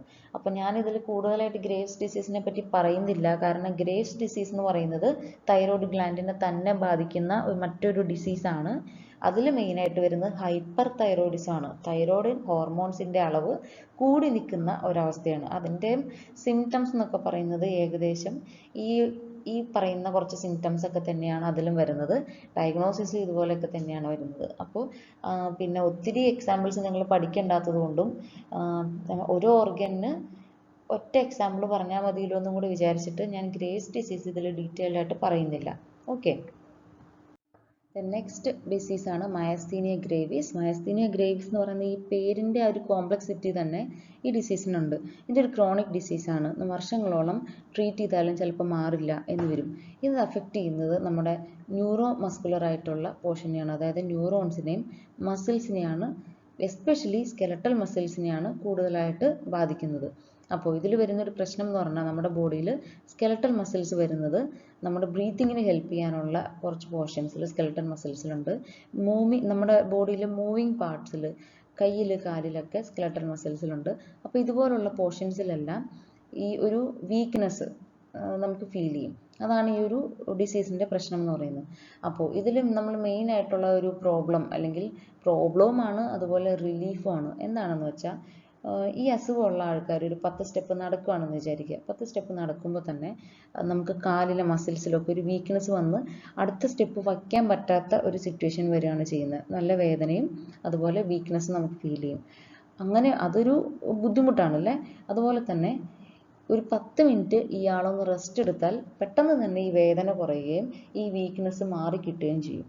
അപ്പോൾ അത് കുറച്ച് റിലീഫ് കിട്ടുന്ന ഒരു കാര്യമാണ് അല്ലേ. ഇനി ഡയഗ്നോസിസ് എന്ന് പറയുകയാണെങ്കിൽ ഡോക്ടേഴ്സ് ഫിസിക്കൽ ഡയഗ്നോസിസ് ആണ് ഇതിൽ കൂടുതലായിട്ട് ചെയ്യുന്നത്. അതായത് കാഴ്ചയിൽ കാണുന്ന കുറച്ച് വ്യത്യാസങ്ങളിലൂടെ ഇവർക്ക് മനസ്സിലാവും. അപ്പോൾ അതിന് മെയിനായിട്ട് നമ്മൾ ചെക്ക് ചെയ്യുന്ന മസിലിൻ്റെ വീക്ക്നെസ് ചെക്ക് ചെയ്യും. കുറച്ച് ദൂരം നടത്തുക, അല്ലെങ്കിൽ കൈയിൻ്റെ മൂവ്മെൻറ്റ്, അതൊക്കെ നോക്കുമ്പോൾ മസിലിന് വീക്ക്നെസ് ഉണ്ടോ എന്നുള്ളത് മനസ്സിലാവും. അതുപോലെ മസിൽ ടോൺ ചെക്ക് ചെയ്യുക. ദെൻ അതുപോലെ ഐ മൂവ്മെൻറ്റ് ഡോക്ടേഴ്സ് ചെക്ക് ചെയ്യുന്ന കണ്ടിട്ടില്ലേ, അവരുടെ കൈ ലെഫ്റ്റ് റൈറ്റ് മുകളിൽ താഴോട്ടൊക്കെ മൂവ് ചെയ്യിച്ചിട്ട് നമ്മളോട് ആ കയ്യിലോട്ട് നോക്കാൻ പറയുന്നത്, അങ്ങനെയുള്ള ടെസ്റ്റുകൾ ചെയ്യിക്കുക. ദെൻ സെൻസേഷൻ, ബോഡിയുടെ പല ഏരിയയിലുള്ള സെൻസേഷൻ ചെക്ക് ചെയ്യുക. ചെറിയ എന്താണ് ഏതെങ്കിലും കുഞ്ഞു ചുറ്റിക പോലത്തെ ഒരു സാധനം കണ്ടിട്ടില്ലേ ഡോക്ടേഴ്സിൻ്റെ കയ്യിൽ, നമ്മുടെ മുട്ടിൻ്റെയൊക്കെ കറക്റ്റായിട്ട് നമ്മുടെ ജോയിൻസിലൊക്കെ കറക്റ്റായിട്ടുള്ള സെൻസേഷൻ ഉണ്ടോ എന്നൊക്കെ അറിയാൻ വേണ്ടിയിട്ട് ഇങ്ങനെ ലൈറ്റായിട്ട് മുട്ടി നോക്കും. അപ്പോൾ അതുപോലുള്ള സെൻസേഷണൽ ടെസ്റ്റുകളൊക്കെ ചെയ്യുക. മറ്റൊരു ടെസ്റ്റ് എന്ന് പറഞ്ഞാൽ ഈ പേഷ്യൻറ്റിനെ കൊണ്ടിട്ട് അവരുടെ തന്നെ മൂക്കിൽ ടച്ച് ചെയ്യിക്കുക.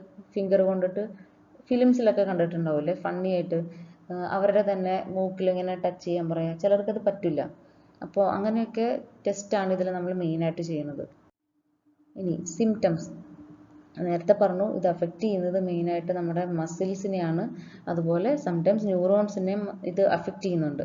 അപ്പോൾ മെയിനായിട്ട് ഇതിൽ വരുന്ന ഒരു സിംറ്റം, മെയിനായിട്ട് ആദ്യം തന്നെ കാണിക്കുന്ന ഒരു സിംറ്റം എന്ന് പറയുന്നത് നമ്മുടെ ഐലിഡ് ഉണ്ടല്ലോ, കൺപോളയില്ലേ, അത് ഡ്രോപ്പ് ചെയ്ത് പോവുകയാണ് ചെയ്യുന്നത്. അപ്പോൾ നിങ്ങൾ കണ്ടിട്ടുണ്ടാവും ഡെയിലി ലൈഫിൽ എവിടെയെങ്കിലും അതുപോലുള്ള ആളുകൾ കണ്ടിട്ടുണ്ടാവും. ഏതെങ്കിലും ഒരു കണ്ണിൻ്റെ പോള ഇങ്ങനെ ഡ്രോപ്പ് ചെയ്ത് കിടപ്പുണ്ടാവും. ചിലപ്പോൾ കംപ്ലീറ്റ്ലി ആ കണ്ണ് അടഞ്ഞ രീതിയിലായിരിക്കും കിടക്കുന്നത്, ചിലപ്പോൾ പാർഷ്യലായിട്ട് അടഞ്ഞ രീതിയിലായിരിക്കും കിടക്കുന്നത്, ചിലപ്പോൾ ചെറിയ ഒരു ഡ്രോപ്പിംഗ് മാത്രമേ ഉണ്ടാവുള്ളൂ. അതാണ് ഇതിൽ ആദ്യം കാണുന്ന ഒരു സിംറ്റം എന്ന് പറയുന്നത്. ദെൻ മറ്റ് ഒരു പ്രശ്നം എന്ന് പറഞ്ഞിട്ടുണ്ടെങ്കിൽ ഐ മസിലിൽ വരുന്ന, അപ്പോൾ ഈ പറയുന്ന സിംറ്റം എന്ന് പറയുന്നിട്ടുണ്ടെങ്കിൽ എവിടെയാണ് ഈ മസിൽ വരുന്നത് എന്നനുസരിച്ചിട്ടാണ് ഈ സിംറ്റം കാണിക്കുന്നത്. നമ്മൾ ആദ്യം പറഞ്ഞത് ഐ മസിലിൽ വരുന്നത്, ഈ പറയുന്ന ഒരു പ്രശ്നം ഐൻ്റെ അടുത്തുള്ള കണ്ണിൻ്റെ ചുറ്റുമുള്ള മസിൽസിലാണ് വരുന്നതെങ്കിൽ ആദ്യം വരുന്ന ഒരു സിംറ്റമാണ് ഞാനിപ്പോൾ പറഞ്ഞ ഈ ഐലിഡ് ഡ്രോപ്പ് ചെയ്ത് പോകുന്ന സിംറ്റം. മറ്റൊരു സിംറ്റമാണ് നമുക്ക് ഡബിൾ വിഷൻ വരിക. നമുക്ക് ഒരു കാഴ്ച തന്നെ രണ്ടായിട്ട് സ്പ്ലിറ്റ് ചെയ്ത് കാണാൻ പറ്റുന്ന ഒരു അവസ്ഥ. അപ്പോൾ അതൊക്കെയാണ് കണ്ണിൻ്റെ മസിൽസിൽ വന്നാൽ. ഇനി അതുപോലെ ഫേസ് അല്ലെങ്കിൽ ത്രോട്ടിൻ്റെ മസിൽസിൽ വരുവാണെങ്കിൽ നമുക്ക് അവരുടെ ഈ ആൾക്കാരുടെ സ്പീച്ച് തിരിച്ചറിയാൻ പറ്റാത്ത ഒരവസ്ഥ വരും. ചെറിയൊരു എന്താണ് ഈ പാരാലിസിസ് ഒക്കെ വന്നിട്ട് എന്തെങ്കിലും ഒരു ഹാഫ് പാരാലിസിസ് ഒക്കെ വന്നിട്ടുള്ള ആൾക്കാരുടെ സ്പീച്ച് ശ്രദ്ധിച്ചിട്ടുണ്ടോ? അതുപോലെ സ്ട്രോക്ക് ഒക്കെ വന്നിട്ടുള്ള ആൾക്കാരുടെ സ്പീച്ച് ഒരു കുഴഞ്ഞ പോലുള്ളൊരു വർത്തമാനം ഉണ്ടാവും. അപ്പോൾ അതുപോലുള്ളൊരു പ്രശ്നം ഇവർക്കും കാണിക്കാറുണ്ട്. അപ്പോൾ ഇതുപോലെ തന്നെ സ്ട്രോക്ക് വന്നവരുടെ തന്നെ അതുപോലെ തന്നെ ഇവരുടെ മൗത്തിൻ്റെ ഒരു കോർണർ ഡ്രോപ്പായി പോകുന്ന ഒരവസ്ഥ അതും ഉണ്ടാവാറുണ്ട്. അപ്പോൾ അങ്ങനെയൊക്കെയുള്ള സിംറ്റംസ് ആണ് ഫേസിൻ്റെയും ത്രോട്ടിൻ്റെയും മസിൽസിൽ വരുമ്പോൾ ഉള്ള പ്രശ്നം. ദെൻ മറ്റൊന്ന് നെക്ക് ആൻഡ് ലിംബ് മസിൽസിൽ വരുന്നത്. നേരത്തെ പറഞ്ഞ പോലെ നമ്മുടെ ആംസ് അല്ലെങ്കിൽ ലെഗ് അതുപോലുള്ള മസിൽസ് കറക്റ്റായിട്ട് വർക്ക് ചെയ്യാതിരിക്കുക, വീക്ക്നെസ് തോന്നുക, അങ്ങനെയൊക്കെയുള്ള സിംറ്റംസ്. അപ്പോൾ ജസ്റ്റ് സിംറ്റംസ് എല്ലാം ഒന്ന് നോക്കുക. ദെൻ ഈ ഡിസീസിൻ്റെ ഒരു ട്രീറ്റ്മെൻറ്റ് എന്ന് പറയുകയാണെങ്കിൽ ഇവരുടെ ഒരു ട്രീറ്റ്മെൻറ്റ് ക്രൈറ്റീരിയയിൽ മെയിനായിട്ട് വരുന്നത് കണ്ടിന്യൂസ് മെഡിക്കേഷൻ എടുക്കുക എന്നുള്ളതാണ്. അപ്പോൾ കോമൺ ആയിട്ടുള്ള കുറച്ച് മെഡിസിൻസ് ആണ് പറഞ്ഞിട്ടുള്ളത്. അതിൽ ഏറ്റവും കൂടുതലായിട്ട് നമ്മൾ എടുക്കേണ്ടി വരുന്നത് സ്റ്റിറോയിഡ് ഹോർമോൺസ് ആണ്. മെയിൻലി കോർട്ടിക്കോസ്റ്റിറോയിഡ്സ് ആണ് എടുക്കേണ്ടി വരുന്നത്. അപ്പോൾ ഈ പറയുന്ന മെഡിസിൻസ് നമ്മൾ കണ്ടിന്യൂസ് ആയിട്ട് എടുക്കേണ്ടി വരും. ഇനി അതല്ലാതെ നമ്മൾ ഈ മെഡിസിനൽ അല്ലാതെ മറ്റ് നമ്മൾ ട്രീറ്റ്മെൻറ്റ് ചെയ്യുന്നത് തൈമസ് ഗ്ലാൻഡിനെ റിമൂവ് ചെയ്യുക എന്നുള്ളൊരു പ്രൊസീജിയർ ചെയ്യുന്നുണ്ട്. അതുപോലെ പ്ലാസ്മ എക്സ്ചേഞ്ച്, നമ്മുടെ ബ്ലഡിലെ പ്ലാസ്മ പഴയ പ്ലാസ്മ മാറ്റിയിട്ട് പുതിയ ഫ്രഷ് പ്ലാസ്മ അകത്തേക്ക് കൊടുക്കുന്ന ഒരു പ്രൊസീജിയർ, അതും കുറച്ചുകൂടി നമുക്ക് ഈ മാസിനിയ ഗ്രാവിസിൻ്റെ ട്രീറ്റ്മെൻറ്റിന് ഹെൽപ്പ് ചെയ്യുന്നതായിട്ട് കാണുന്നുണ്ട്. അപ്പോൾ ഇത്രയാണ് ട്രീറ്റ്മെൻറ്റ് കാര്യങ്ങളെല്ലാം വരുന്നത്. അപ്പോൾ ഓർഗൻ സ്പെസിഫിക്കിൽ ഇമ്മ്യൂൺ കോംപ്ലക്സ് അല്ലെങ്കിൽ ആൻറ്റിബോഡി മീഡിയേറ്റഡിൽ നമ്മൾ 2 എക്സാമ്പിൾ പഠിച്ചു കഴിഞ്ഞു. ഇനി മീഡിയേറ്റഡ് ബൈ T സെൽ ആണ് നമ്മൾ നോക്കുന്നത്. അതിൽ ഫസ്റ്റ് എക്സാമ്പിളാണ് ടൈപ്പ് 1 ഡയബറ്റിക്സ് മെലിറ്റസ്, ഇല്ലെങ്കിൽ നമ്മൾ ഡയബറ്റിക്സ് എന്ന് ഷോർട്ടായിട്ട് പറയും. അപ്പോൾ ഇതെന്താണ് പ്രശ്നം എന്ന് വെച്ചിട്ടുണ്ടെങ്കിൽ ക്രോണിക് ആയിട്ടുള്ള ഒരു പ്രശ്നം തന്നെയാണ്, ലൈഫ് ലോങ് പ്രശ്നമാണ്. ലൈഫ് ലോങ് നമ്മൾ ഇതിൻ്റെ ട്രീറ്റ്മെൻറ്റ് എടുക്കേണ്ടി വരും.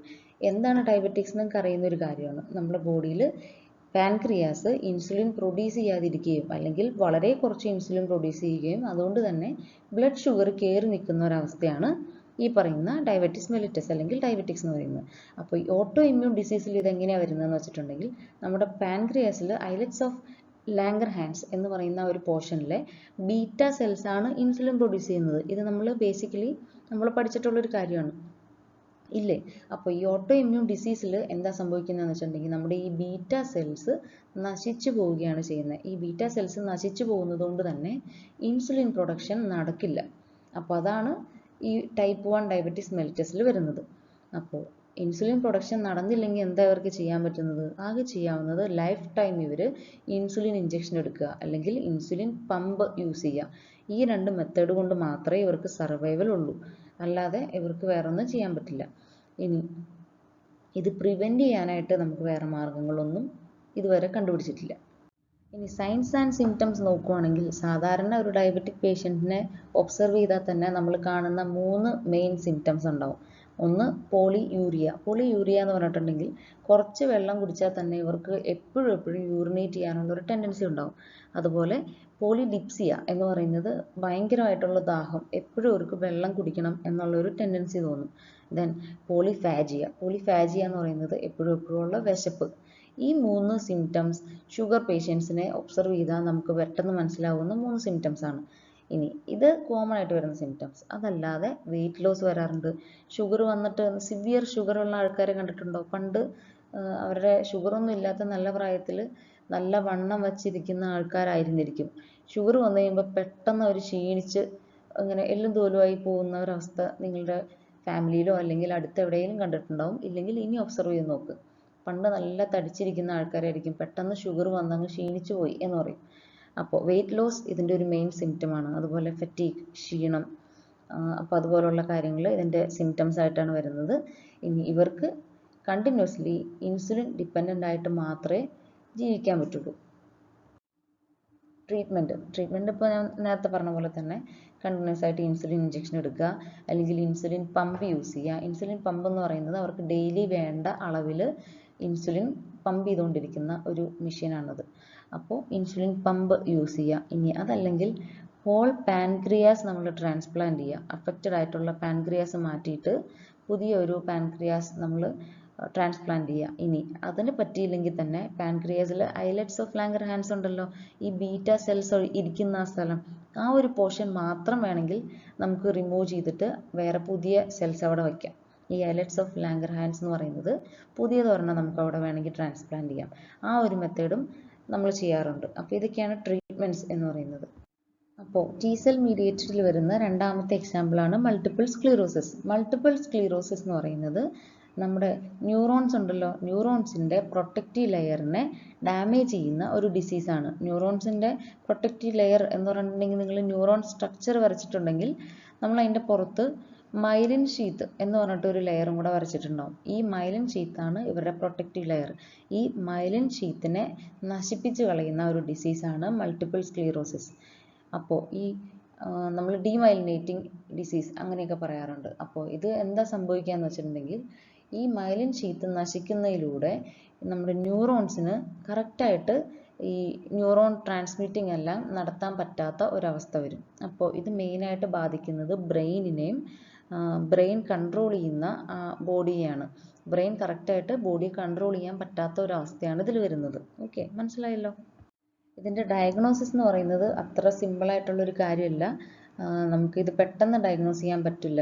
കാരണം ഇതിൽ കാണിക്കുന്ന സിംറ്റംസ് എന്ന് പറയുന്നത് ഈ ന്യൂറോൺസ് നമ്മുടെ ശരീരം മുഴുവൻ ഇങ്ങനെ സ്പ്രെഡ് ചെയ്ത് കിടക്കുന്ന ഒരു സാധനമല്ലേ. അപ്പോൾ സിംറ്റംസ് കാണിക്കുന്നത് പലയിടത്തും പല ടൈപ്പാണ്. എവിടെയൊക്കെയാണ് ന്യൂറോൺസിനെ അഫക്റ്റ് ചെയ്തിട്ടുള്ളത് എന്നനുസരിച്ചിട്ടാണ് ഇതിൻ്റെ സിംറ്റംസ്. നിങ്ങളിതിൽ പറഞ്ഞിട്ടുള്ള സിംറ്റംസ് നോക്കുക. സെൻട്രലായിട്ട് വരുന്ന സിംറ്റംസ് എന്ന് പറയുന്നത് ക്ഷീണവും ഡിപ്രഷനും അൺസ്റ്റേബിൾ മൂഡൊക്കെ പോലത്തെ സിംറ്റംസ് ആണ്. പക്ഷെ അത് കണ്ടുകൊണ്ട് മാത്രം നമുക്കൊരിക്കലും ഈ മൾട്ടിപ്പിൾ സ്ക്ലീറോസിസ് ആണെന്നൊന്നും പറയാൻ പറ്റില്ല. ഇനി സപ്പോസ് നമ്മുടെ കണ്ണിൻ്റെ ഭാഗത്താണ് ഈ ഒരു പ്രശ്നം വന്നിട്ടുള്ളത്, കണ്ണിൻ്റെ ഭാഗത്തുള്ള ന്യൂറോൺസിനെയാണ് അഫക്റ്റ് ചെയ്തിട്ടുള്ളെങ്കിൽ കണ്ണിൻ്റെ ആ ഒരു കാഴ്ചയിലായിരിക്കും എന്തെങ്കിലും പ്രശ്നങ്ങൾ വരിക. പക്ഷെ ആ ഒരു പ്രശ്നം മാത്രം വെച്ചിട്ട് നമുക്ക് ഇങ്ങനെ സ്ക്ലീറോസിസ് ആണെന്ന് പറയാൻ പറ്റില്ല. അതാണ് ഇതിൻ്റെ ഒരു പ്രശ്നം. നമുക്ക് പല ഭാഗങ്ങളിലും പല സിംറ്റംസ് ആണ് കാണിക്കുന്നത്. അപ്പോൾ ഈ ഒരു സിംറ്റംസ് നോക്കിയിട്ട് നമുക്ക് മൾട്ടിപ്പിൾ സ്ക്ലീറോസിസ് ആണെന്ന് കാഴ്ചയിൽ പെട്ടെന്ന് ഫിസിക്കലി ഒന്നും പറയാൻ പറ്റില്ല. അതുപോലെ പ്രൈമറി ആയിട്ടുള്ള ടെസ്റ്റുകളിൽ കൂടി ഒന്നും നമുക്കിത് കണ്ടുപിടിക്കാനും പറ്റില്ല. അതൊരു പ്രശ്നമാണ് ഇതിൻ്റെ. അപ്പോൾ ഇതിൽ കോമൺ ആയിട്ട് നമ്മൾ നടത്തുന്ന ഡയഗ്നോസിസ് എന്ന് പറഞ്ഞാൽ MRI സ്കാനിങ് ചെയ്യാറുണ്ട്. MRI സ്കാനിങ് എന്ന് പറഞ്ഞിട്ടുണ്ടെങ്കിൽ ഹോൾ ബോഡി സ്കാനിങ് ചെയ്യുമ്പോൾ തന്നെ നമ്മുടെ ന്യൂറോൺസിൽ എവിടെയെങ്കിലും പ്രശ്നമുണ്ടോ എന്ന് നമുക്ക് മനസ്സിലാവും. അതുപോലെ സ്പൈനൽ ടാപ്പ് എന്ന് പറയുന്നത് അത് കുറച്ച് എന്താണ് മെഡിക്കലി നമ്മൾ ചെയ്യുന്ന കുറച്ച് പ്രൊസീജിയേഴ്സ് ആണ് സ്പൈനൽ ടാപ്പ് എന്ന് പറയുന്നത്. ദെൻ ബ്ലഡ് ടെസ്റ്റ്, പ്രൈമറി നമ്മൾ സാധാരണ ബ്ലഡ് ടെസ്റ്റ് അല്ല, അത് നമ്മൾ ഷുഗറും പ്രഷറും ഒക്കെ ചെക്ക് ചെയ്യും പോലെയുള്ള ബ്ലഡ് ടെസ്റ്റ് അല്ല, ഒത്തിരി കോംപ്ലക്സ് ആയിട്ടുള്ള ബ്ലഡ് ടെസ്റ്റ് ഒക്കെ വേണ്ടി വരും ഇത് നമുക്ക് കണ്ടുപിടിക്കാനായിട്ട്. അതുപോലെ വിഷ്വലി ഉള്ള കുറച്ച് ടെസ്റ്റും നമ്മൾ ചെയ്യുന്നുണ്ട് നമ്മുടെ കാഴ്ചയിൽ. അതുപോലെ നമുക്ക് നമ്മുടെ ഫോക്കസ് മെയിൻറ്റെയിൻ ചെയ്യാൻ പറ്റുന്നുണ്ടോ, അങ്ങനെയൊക്കെയുള്ള ടെസ്റ്റുകളിലൂടെ നമുക്കിത് ഒത്തിരി ടെസ്റ്റ് ചെയ്താൽ മാത്രമേ കൺഫേം ചെയ്യാൻ പറ്റുള്ളൂ ഈ ഒരു ഡിസീസിനെ. സിംറ്റംസ് ഞാൻ ഓൾറെഡി പറഞ്ഞല്ലോ, ഓരോ ഭാഗത്തിനും പല ടൈപ്പ് സിംറ്റംസ് ആണ്. ഇപ്പോൾ നിങ്ങൾ ഈ ഇമേജിൽ കാണുമ്പോൾ മനസ്സിലാവും.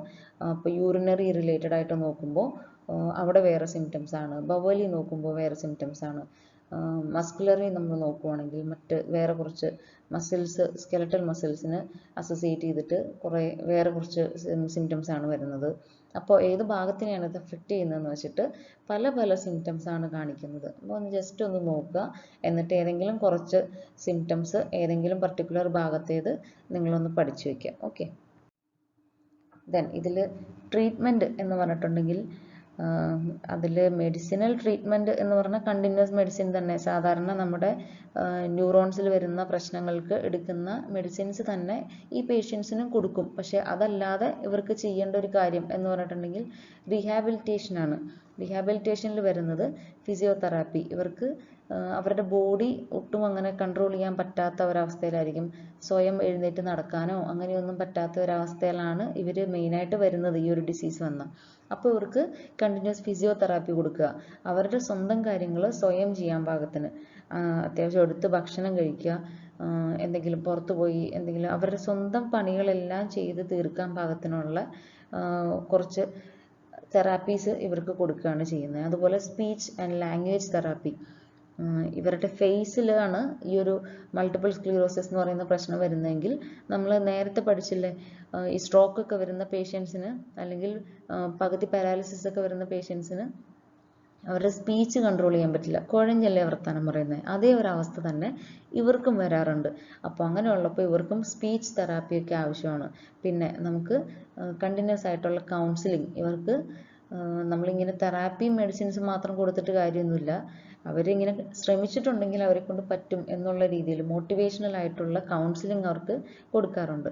ഇനി ഇതൊന്നും അല്ലാതെ കണ്ടിന്യൂസ് ആയിട്ട് ഇവരെ ഒബ്സർവ് ചെയ്യുക, ഇവർക്കുള്ള ഡോസേജ് മാറ്റി മാറ്റി കൊടുക്കുക, മറ്റ് എന്തെങ്കിലും സർജിക്കലി എന്തെങ്കിലും വേണമെങ്കിൽ അതുപോലുള്ള കാര്യങ്ങൾ ചെയ്തു കൊടുക്കുക. ഇതെല്ലാം നമുക്കിതിൻ്റെ ട്രീറ്റ്മെൻറ്റിൽ ചെയ്യേണ്ട കുറച്ച് കാര്യങ്ങളാണ്. മെയിനായിട്ട് വരുന്നത് മെഡിക്കേഷനും അതുപോലെ ഈ പറഞ്ഞ ഫിസിയോതെറാപ്പി, സ്പീച്ച് തെറാപ്പി പോലുള്ള കാര്യങ്ങളാണ്. ഓക്കെ, അപ്പോൾ ഓർഗൻ മീഡിയേറ്റഡ് കഴിഞ്ഞു. ഇനി നമ്മൾ ഓർഗൻ മീഡിയേറ്റഡിൽ രണ്ട് ടൈപ്പിലും ആൻറ്റിബോഡി മീഡിയേറ്റഡിലും ടി സെൽ മീഡിയേറ്റഡിലും രണ്ട് എക്സാമ്പിൾ വെച്ചിട്ട് നമ്മൾ ഓരോന്നിലും പറഞ്ഞു കഴിഞ്ഞു. ഇനി നോൺ ഓർഗൻ സ്പെസിഫിക് അല്ലെങ്കിൽ സിസ്റ്റമിക്കിലും നമ്മൾ ആൻറ്റിബോഡി മീഡിയേറ്റഡിലും ടി സെൽ മീഡിയേറ്റഡിലും രണ്ട് എക്സാമ്പിൾസ് വെച്ചിട്ട് ഇനി പറയാൻ പോവാണ്.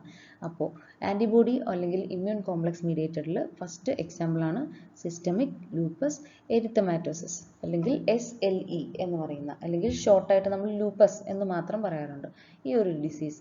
അപ്പോൾ ലൂപ്പസ് എന്താണെന്ന് വെച്ചിട്ടുണ്ടെങ്കിൽ ഇതൊരു ഇൻഫ്ലമേറ്ററി ഡിസീസാണ്. ഇത് എന്തുകൊണ്ടാണ് വരുന്നതെന്ന് വെച്ചിട്ടുണ്ടെങ്കിൽ നമ്മുടെ ഇമ്മ്യൂൺ സിസ്റ്റം നമ്മുടെ തന്നെ ടിഷ്യൂസിനെ ഡിസ്ട്രോയ് ചെയ്യുന്ന ഒരു അസുഖമാണ് ഇത്.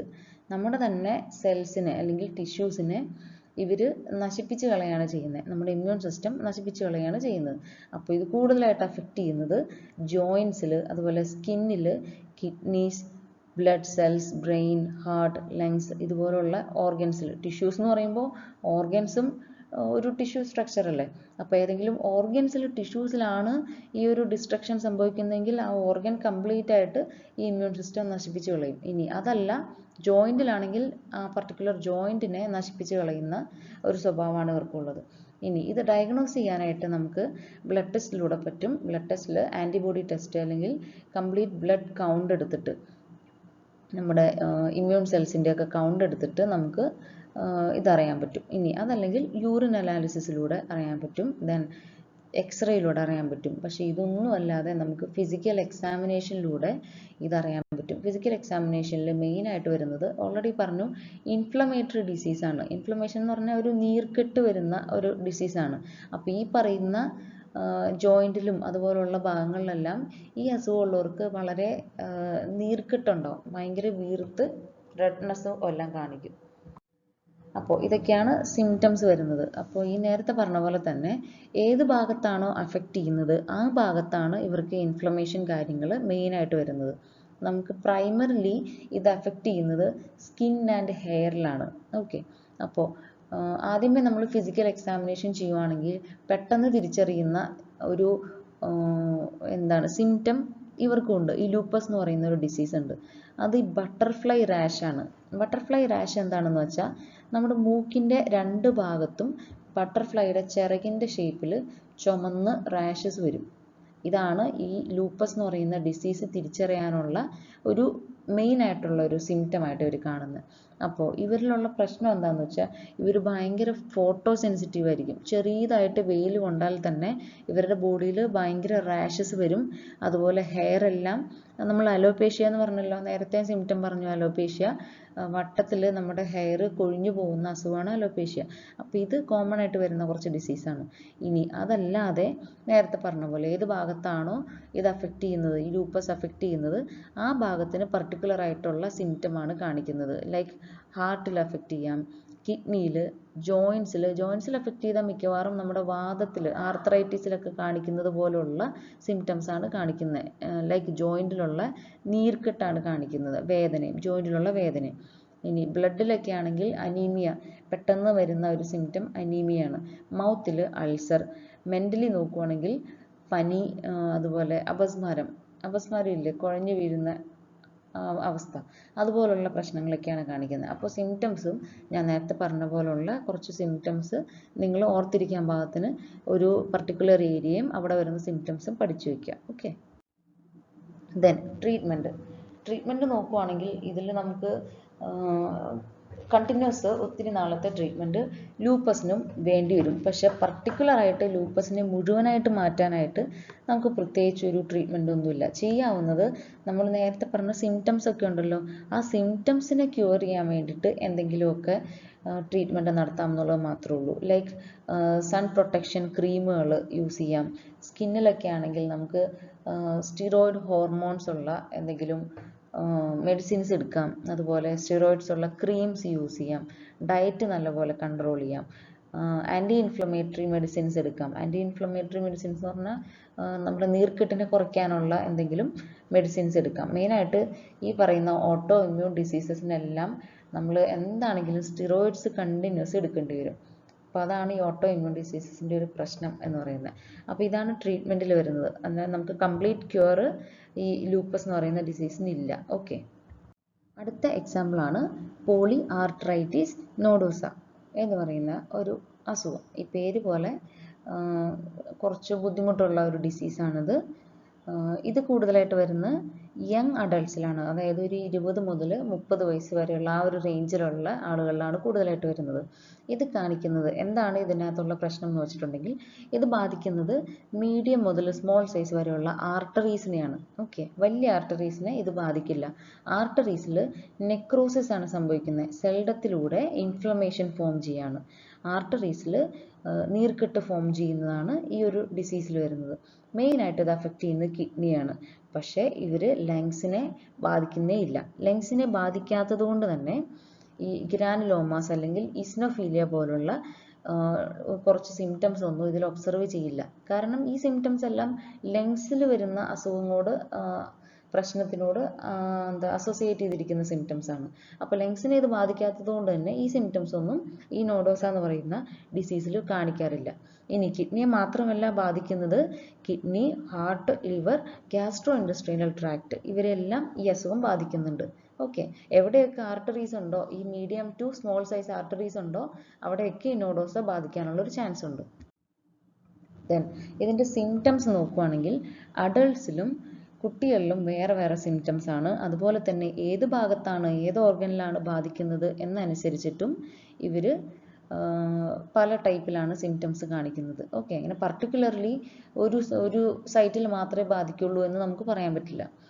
ഇനി അഡൾട്ട്സിൽ എങ്ങനെയാണെന്ന് വെച്ചാൽ മോസ്റ്റ് ഫ്രീക്വൻ്റ് ആയിട്ടുള്ളൊരു സിംറ്റം എന്ന് പറയുന്നത് നെർവ് ഇൻവോൾവ്മെൻ്റ് ഉള്ള സിംറ്റംസ് ആണ്. ന്യൂറോളജിക്കൽ പ്രശ്നങ്ങളാണ് കൂടുതലായിട്ട് കാണിക്കുന്നത്. പക്ഷെ കുഞ്ഞുങ്ങളിൽ റാഷസ് പോലുള്ള ചെറിയ സിംറ്റംസ് ആണ് കൂടുതലായിട്ട് കാണിക്കുന്നത്. ഓക്കെ, അപ്പോൾ ആ ഒരു വ്യത്യാസമുണ്ട്. അഡൾട്ട്സിൽ വരുമ്പോൾ നെർവ് ഇൻവോൾവ്മെൻറ്റ് സിംറ്റംസ് ആണ് കൂടുതൽ ഫ്രീക്വൻറ്റ്. ചിൽഡ്രനിൽ കൂടുതൽ കാണിക്കുന്നത് സ്കിൻ റാഷസ്, നൊഡ്യൂൾസ്, അൾസർ പോലുള്ള പ്രശ്നങ്ങളൊക്കെയാണ്. ഓക്കെ, കുഞ്ഞുങ്ങളിൽ നെർവ് ഇൻവോൾവ്മെൻറ്റ് കുറച്ചുകൂടി ഫ്രീക്വൻസി കുറവാണ്. അപ്പോൾ ആ ഒരു വ്യത്യാസമുണ്ട് അഡൾട്ടിലും കുട്ടികളിലും. ഇനി അതല്ലാതെ സിംറ്റംസ് നോക്കുകയാണെങ്കിൽ നേരത്തെ പറഞ്ഞതുപോലെ ഓർഗൻസ് ഏതാണോ അതനുസരിച്ചിട്ടാണ് സിംറ്റംസ്. റീനൽ അല്ലെങ്കിൽ കിഡ്നിയെ വെച്ച് നോക്കുകയാണെങ്കിൽ കിഡ്നി ഫെയിലിയർ പോലുള്ള സിംറ്റംസ് കാണിക്കും. ദെൻ മസിൽസിൽ ആർത്രൈറ്റിസ് പോലുള്ള സിംറ്റംസ് എല്ലാം കാണിക്കുന്നുണ്ട്. ഗ്യാസ്ട്രോ ഇൻഡസ്ട്രിയൽ ട്രാക്ട് നോക്കുകയാണെങ്കിൽ നമുക്ക് അബ്ഡോമിനൽ പെയിൻ, സാധാരണ നമ്മുടെ ഗ്യാസ്ട്രോ ഇൻഡസ്ട്രിയൽ ട്രാക്റ്റിൽ എന്തെങ്കിലും അസുഖം വരുമ്പോൾ കാണാറുള്ള സിംറ്റംസ് ഒക്കെ തന്നെ ഇതിലും കാണിക്കും. വയറുവേദന, വൊമിറ്റിംഗ് ടെൻഡൻസി, ബ്ലീഡിങ്, നമ്മുടെ ബവൽ മൂവ്മെൻറ്റ് കറക്റ്റ് അല്ലാതിരിക്കുക, അങ്ങനെയൊക്കെയുള്ള സിംറ്റംസ് ഇതിലും കാണിക്കുന്നുണ്ട്. സ്കിന്നിലാണെങ്കിൽ റാഷസ്, നൊഡ്യൂൾസ് പോലുള്ള സിംറ്റംസ്. അപ്പോൾ എവിടെയൊക്കെയാണോ അത് ബാധിക്കുന്നത് അതനുസരിച്ചിട്ടാണ് അതിൻ്റെ സിംറ്റംസ്. ഇതിലും നിങ്ങൾ ഏതെങ്കിലും 1-2 സൈറ്റുകൾ നിങ്ങൾ ഓർത്തിരിക്കുക. അതിൽ വരുന്ന കുറച്ച് സിംറ്റംസും ഒന്ന് പഠിച്ചു വയ്ക്കുക. ഓക്കെ, ദെൻ ട്രീറ്റ്മെൻറ്റ് നോക്കുകയാണെങ്കിൽ ഇത് നമ്മൾ തിരിച്ചറിയാൻ ഈ പറഞ്ഞ പോലെ എല്ലായിടത്തും സ്പ്രെഡ് ചെയ്ത് കിടക്കുന്ന ഒരു സാധനമാണല്ലോ ആർട്ടറീസ് എന്ന് പറയുന്നത്.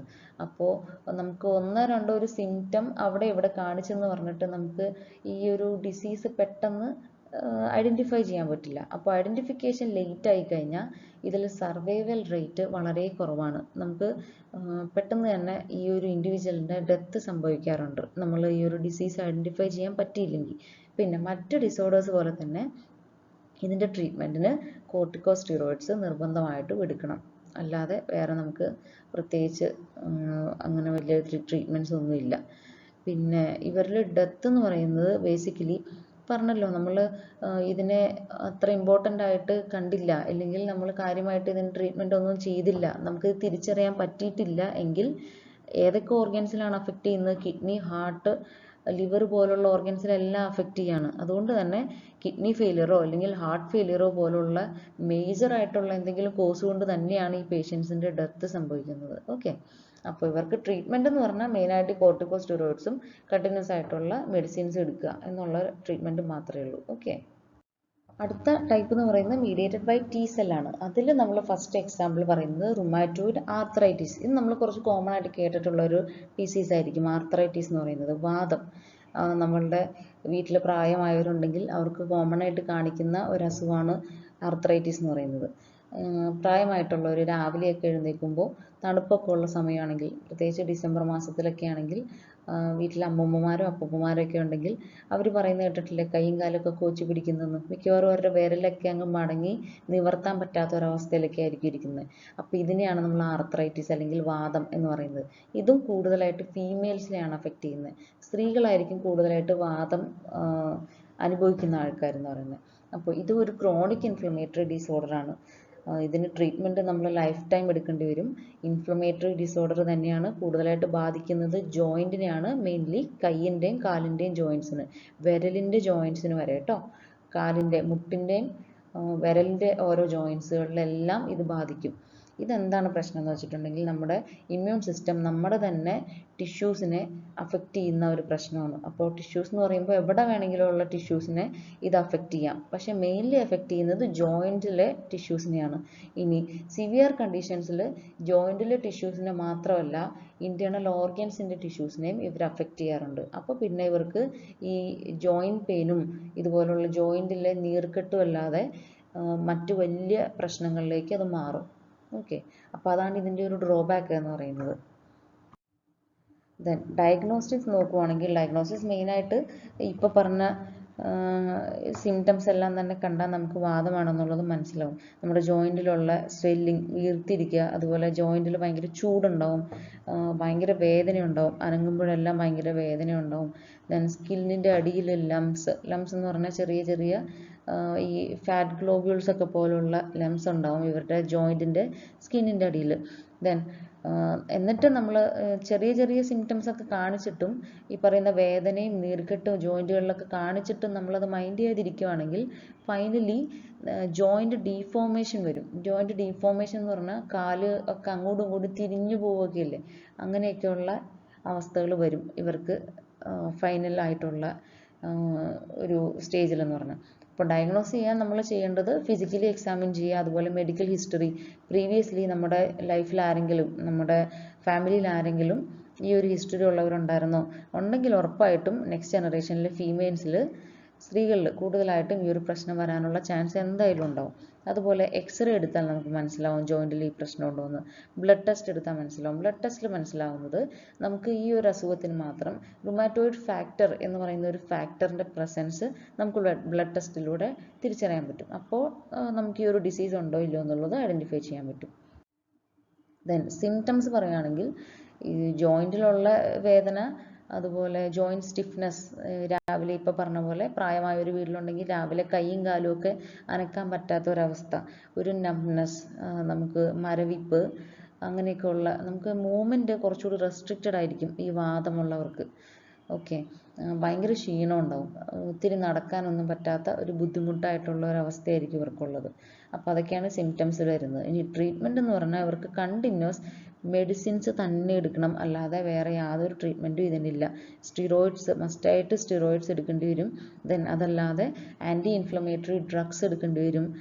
അതുപോലെ റുമാറ്റോയിഡ് ഡ്രഗ്സ് ഉണ്ട്, ആൻറ്റി റുമാറ്റോയിഡ് ഡ്രഗ്സ് ഉണ്ട്, അതെല്ലാം എടുക്കേണ്ടി വരും. ഇവർക്ക് ഒത്തിരി മെഡിസിൻസ് ഉണ്ടാവും. ഇപ്പോൾ പ്രായമായവർ വീട്ടിലുണ്ടെങ്കിൽ, പ്രത്യേകിച്ച് കിടപ്പിലുള്ള ആൾക്കാരൊക്കെ ആണെങ്കിൽ അവരുടെ മെഡിസിൻസിൻ്റെ എണ്ണം നോക്കിയാൽ അറിയാം എത്ര എണ്ണം ഉണ്ടെന്ന്. അപ്പോൾ ഈ വാദം കൂടെ ഉള്ളവരാണെങ്കിൽ എങ്ങനെ പോയൊരു 2-3 മെഡിസിൻസ് വാദത്തിന് വേണ്ടിയിട്ട് മാത്രം ഉണ്ടാവും. അപ്പോൾ ഇവർക്ക് ഇതല്ലാതെ വേറെ ട്രീറ്റ്മെൻറ്റുകളൊന്നുമില്ല. കണ്ടിന്യൂസ് മെഡിസിൻ എടുക്കേണ്ടി വരും ലൈഫ് ടൈം. ദെൻ സെക്കൻഡ് ഒരു എക്സാമ്പിളാണ് ഇൻഫ്ലമേറ്ററി ബവൽ ഡിസീസ് എന്ന് പറയുന്നത്. ഇൻ ഷോർട്ട് IBD എന്ന് പറയും. ഈ ഇൻഫ്ലമേറ്ററി ബവൽ ഡിസീസ് എന്ന് പറയുന്നത് നമ്മുടെ ഗ്യാസ്ട്രോ ഇൻറ്റസ്റ്റൈനൽ ട്രാക്റ്റ് ഉണ്ടല്ലോ, അതുപോലെ ഡൈജസ്റ്റീവ് ട്രാക്റ്റ് ഉണ്ടല്ലോ, ആ ട്രാക്റ്റിനെ ബാധിക്കുന്ന കുറേ അസുഖങ്ങളെ കമ്പൈൻ ചെയ്ത് പറയുന്ന ഒരു പേരാണ് IBD അല്ലെങ്കിൽ ഇൻഫ്ലമേറ്ററി ബവൽ ഡിസീസ് എന്ന് പറയുന്നത്. അപ്പോൾ ഈ ഒരു ഡിസീസിൽ ബാധിക്കുന്നത് നമ്മുടെ ഡൈജസ്റ്റീവ് ട്രാക്റ്റിൽ എത്ര ഓർഗൻസ് ഉണ്ടോ അത്രയും ഓർഗൻസിനെ ബാധിക്കാം. അതായത് മൗത്തിൽ സ്റ്റാർട്ട് ചെയ്ത് നമ്മുടെ രക്തം, നമ്മുടെ ഫിക്കൽ വേസ്റ്റ് പുറത്തേക്ക് കളയുന്ന രക്തം വരെ ബാധിക്കാൻ ചാൻസ് ഉള്ള ഒരു ഡിസീസാണിത്. ഓക്കെ, അപ്പോൾ ഇതിൻ്റെ ഒരു ഡയഗ്നോസിസ് എന്ന് പറയുന്നത് ഫസ്റ്റ് വൺ ഫിസിക്കൽ ഹിസ്റ്ററി, നമ്മുടെ ഫാമിലിയിൽ മറ്റാർക്കെങ്കിലും ഈ ഒരു ഡിസീസ് ഉണ്ടായിരുന്നോ എന്നുള്ളത് നമ്മൾ നോക്കുക. ദെൻ ഫിസിക്കൽ എക്സാമിനേഷനിൽ മെയിനായിട്ട് വരുന്നത് നമ്മുടെ ഡൈജഷൻ കാര്യങ്ങളെല്ലാം കറക്റ്റായിട്ട് നടക്കുന്നുണ്ടോ, നമുക്ക് കണ്ടിന്യൂസ് വിശപ്പില്ലായ്മ, വോമിറ്റിംഗ്, അതുപോലെ ഡയറിയ പോലുള്ള സിംറ്റംസ് നമുക്ക് വരുന്നുണ്ടോ, അങ്ങനെയുള്ള കാര്യങ്ങളൊക്കെ നമ്മളോട് ചോദിക്കും. അതാണ് ഫിസിക്കൽ എക്സാമിനേഷനിൽ വരുന്നത്. ദെൻ ലബോറട്ടറി ടെസ്റ്റ്, നമുക്ക് ബ്ലഡ് ടെസ്റ്റ്, ആൻറ്റിബോഡി ടെസ്റ്റ് അതുപോലുള്ള ടെസ്റ്റുകളൊക്കെ ചെയ്യാം. ഇനി അതല്ലാതെ നമുക്ക് സ്കാനിങ്, എക്സ്റേ പോലുള്ള ടെസ്റ്റിലൂടെയൊക്കെ നമുക്കിത് മനസ്സിലാക്കും. ഓക്കെ, അതെങ്ങനെ മനസ്സിലാവുന്നതെന്ന് വെച്ചാൽ നമ്മൾ ഈ പറഞ്ഞ ഡൈജസ്റ്റീവ് ട്രാക്റ്റ് ഉണ്ടല്ലോ, ഈ ഡൈജസ്റ്റീവ് ട്രാക്റ്റ് മൊത്തമായിട്ടും ഇൻഫ്ലമേഷൻ ബാധിച്ചിട്ടുണ്ടാവും. അങ്ങനെയാണ് നമ്മളിത് പെട്ടെന്ന് മനസ്സിലാക്കിയെടുക്കുന്നത്. അപ്പോൾ അത് ചെക്ക് ചെയ്താൽ നമുക്ക് ഈ അസുഖം ഉണ്ടോ എന്നുള്ളത് മനസ്സിലാവും. ദെൻ കോമൺ ആയിട്ടുള്ള സിംറ്റംസ് എന്ന് പറഞ്ഞിട്ടുണ്ടെങ്കിൽ ഇപ്പോൾ പറഞ്ഞ പോലെ സാധാരണ നമ്മുടെ ഈ ഡൈജസ്റ്റീവ് ട്രാക്റ്റിന് എന്തെങ്കിലും ഒരു പ്രശ്നം വന്നാൽ നമ്മൾ ഈ കാണിക്കുന്ന കുറച്ച് സിംറ്റംസ് ഉണ്ടാവുമല്ലോ. നേരെ വണ്ണം നമുക്ക് ഭക്ഷണം കഴിക്കാൻ പറ്റില്ല, അതുകൊണ്ട് തന്നെ വെയിറ്റ് ലോസ് ഉണ്ടാവും, നമുക്ക് ക്ഷീണം ഉണ്ടാവും, ദെൻ ഭക്ഷണം കറക്റ്റായിട്ട് ഡൈജസ്റ്റ് ചെയ്യില്ല, അതുകൊണ്ട് നമുക്ക് വോമിറ്റിംഗ്, അതുപോലെ ഡയറിയ, ഇല്ലെങ്കിൽ നമുക്ക് എന്താണ് കറക്റ്റ് സ്റ്റൂള് കറക്റ്റായിട്ട് പുറത്തേക്ക് പോവില്ല, അങ്ങനെയുള്ള അവസ്ഥ, rectal bleeding, rectal mucus, abdominal pain, ഇത്രയും കോമൺ ആയിട്ട് വരുന്ന കുറച്ച് സിംറ്റംസ് ആണ്. ഇനി ഇതല്ലാതെ കുറച്ച് സിംറ്റംസ് ഉണ്ട്. അതെന്താണെന്ന് വെച്ചാൽ കറക്റ്റായിട്ട് ഡൈജഷൻ നടക്കാതെ വരുമ്പോൾ നമ്മുടെ ബോഡിയിൽ നമ്മൾ കഴിക്കുന്ന ഭക്ഷണത്തിലെ പല കോമ്പൗണ്ട്സും പല ഭാഗങ്ങളിലായിട്ട് ഡെപ്പോസിറ്റ് ചെയ്യാറുണ്ട്. അങ്ങനെ ഡെപ്പോസിറ്റ് ചെയ്യുമ്പോൾ ജോയിൻറ്റിലും സ്കിന്നിലും ഒക്കെ ആയിട്ട് നമുക്ക് പല സിംറ്റംസും കാണിക്കാറുണ്ട്. സ്കിന്നിലാണെങ്കിൽ റാഷസ്, നമുക്ക് അലർജി, ചൊറിച്ചിൽ പോലുള്ള പ്രശ്നങ്ങൾ, അതുപോലെ ജോയിൻറ്റിലുള്ള വേദന, അതുപോലുള്ള കാര്യങ്ങളെല്ലാം സിവിയർ ആയിട്ടുള്ള കണ്ടീഷനിൽ നമ്മളിത് ശ്രദ്ധിച്ചില്ലെങ്കിൽ നമുക്ക് വരാറുണ്ട്. ഇനി അതല്ലാതെ നമ്മുടെ ബോഡിയിൽ കറക്റ്റ് ഡൈജഷൻ നടക്കാത്തത് കൊണ്ട് പല സാധനങ്ങളുടെയും ഡെഫിഷ്യൻസി വരും. വൈറ്റമിൻ പോലുള്ള സാധനങ്ങളുടെ, വൈറ്റമിൻസ്, പ്രോട്ടീൻസിൻ്റെ ഒക്കെ ഡെഫിഷ്യൻസി വരുന്നത് കൊണ്ട് അതും പല പ്രശ്നങ്ങളും ഇതല്ലാതെ മറ്റു കുറേ സിംറ്റംസിന് കാരണമാവുന്നുണ്ട്. ഓക്കെ, അപ്പോൾ കോമൺ സിംറ്റംസ് മാത്രമാണ് ഇതിൽ പറഞ്ഞിട്ടുള്ളൂ. പക്ഷേ അതല്ലാതെ സിവിയർ കണ്ടീഷൻസിൽ നമ്മുടെ ഹോൾ ബോഡി ബാധിക്കാൻ ചാൻസ് ഉള്ളൊരു പ്രോബ്ലമാണിത്. ഓക്കെ, ദെൻ ഇതിൻ്റെ ട്രീറ്റ്മെൻറ്റ് വരുവാണെങ്കിൽ ഓഫ് കോഴ്സ് നമ്മൾ ലൈഫ് ടൈം ഇതിന് മെഡിസിൻസ് കഴിച്ചേ പറ്റുള്ളൂ. മെഡിസിൻസിൽ നമ്മൾ ബാക്കി എല്ലാത്തിലെയും പോലെ തന്നെ ഇതിനകത്ത് നല്ല സ്ട്രോങ് കോർട്ടിക്കോസ്റ്റെറോയിഡ്സ് തന്നെ കഴിക്കേണ്ടതുണ്ട്. അതല്ലാതെ മറ്റു കുറച്ച് ആർട്ടിഫിഷ്യലായിട്ട്, എന്താണ് ഇതിനകത്ത് പ്രശ്നം, നമ്മുടെ ഡൈജഷൻ കറക്റ്റായിട്ട് നടക്കുന്നില്ല.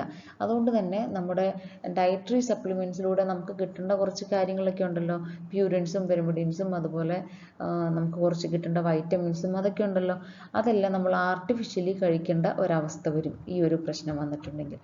അപ്പോൾ അതാണ് ഇതിൽ നമ്മൾ ട്രീറ്റ്മെൻറ്റായിട്ട് നമ്മൾ ചെയ്യുന്ന ഒരു കാര്യം എന്ന് പറയുന്നത്. അതുപോലെ ഡൈജഷനൊക്കെ കറക്റ്റായിട്ട് നടക്കാതെ ആകുമ്പോൾ ഈ പറയുന്ന ഭക്ഷണം കറക്റ്റായിട്ട് ഡൈജസ്റ്റ് ചെയ്ത് പോകുന്നില്ലല്ലോ. അതുകൊണ്ട് തന്നെ നമ്മൾ ആർട്ടിഫിഷ്യലി നമ്മുടെ ലാക്റ്റിക് ആസിഡ് പോലെയുള്ള പ്രോബയോട്ടിക്സും പ്രീബയോട്ടിക്സും എല്ലാം നമ്മൾ എടുക്കേണ്ട ഒരു അവസ്ഥയും വരുന്നുണ്ട്. അപ്പോൾ ഇനി ഇതൊക്കെ നമ്മൾ ഇപ്പോൾ ഈ പറഞ്ഞിട്ടുള്ള ട്രീറ്റ്മെൻറ്റും കാര്യങ്ങളൊക്കെ ഈ ഡൈജസ്റ്റീവ് ട്രാക്റ്റിനെ മാത്രം ബാധിക്കുന്ന ഒരു സിറ്റുവേഷനിലാണ്. ഇനി ഇതിൽ നിന്നും ഞാൻ പറഞ്ഞ പോലെ സിവിയർ ആയിട്ടുള്ള മറ്റു കണ്ടീഷനിലേക്ക് പോവാം. അങ്ങനെ സിവിയർ ആയിട്ടുള്ള ഒരു കണ്ടീഷനിലേക്ക് പോകുമ്പോൾ ഏതൊക്കെ ഭാഗത്താണോ അത് അഫക്റ്റ് ചെയ്യുന്നത് അതിനനുസരിച്ചിട്ട് വീണ്ടും ഫർദർ നമുക്ക് ഒത്തിരി ട്രീറ്റ്മെൻറ്റും കാര്യങ്ങളും വരും. ഇത് എന്താണെങ്കിലും നമ്മൾ ഇത്രയും നേരം പറഞ്ഞതിൽ ഈ ഒരു ഡിസീസ് വളരെ സിമ്പിളല്ലേ, ആകെ ബാധിക്കുന്നത് ഈ ഡൈജസ്റ്റീവ് ട്രാക്റ്റിനെ മാത്രമല്ലേ, കാണിക്കുന്ന സിംറ്റംസ് എന്ന് പറഞ്ഞാൽ വോമിറ്റിംഗ്, ഡയറിയ പോലുള്ള സിംറ്റംസ് അല്ലേ എന്നൊക്കെ ആലോചിച്ചിട്ട് ഇതെത്ര ചെറിയൊരു ഡിസീസാണെന്ന് വിചാരിക്കരുത്.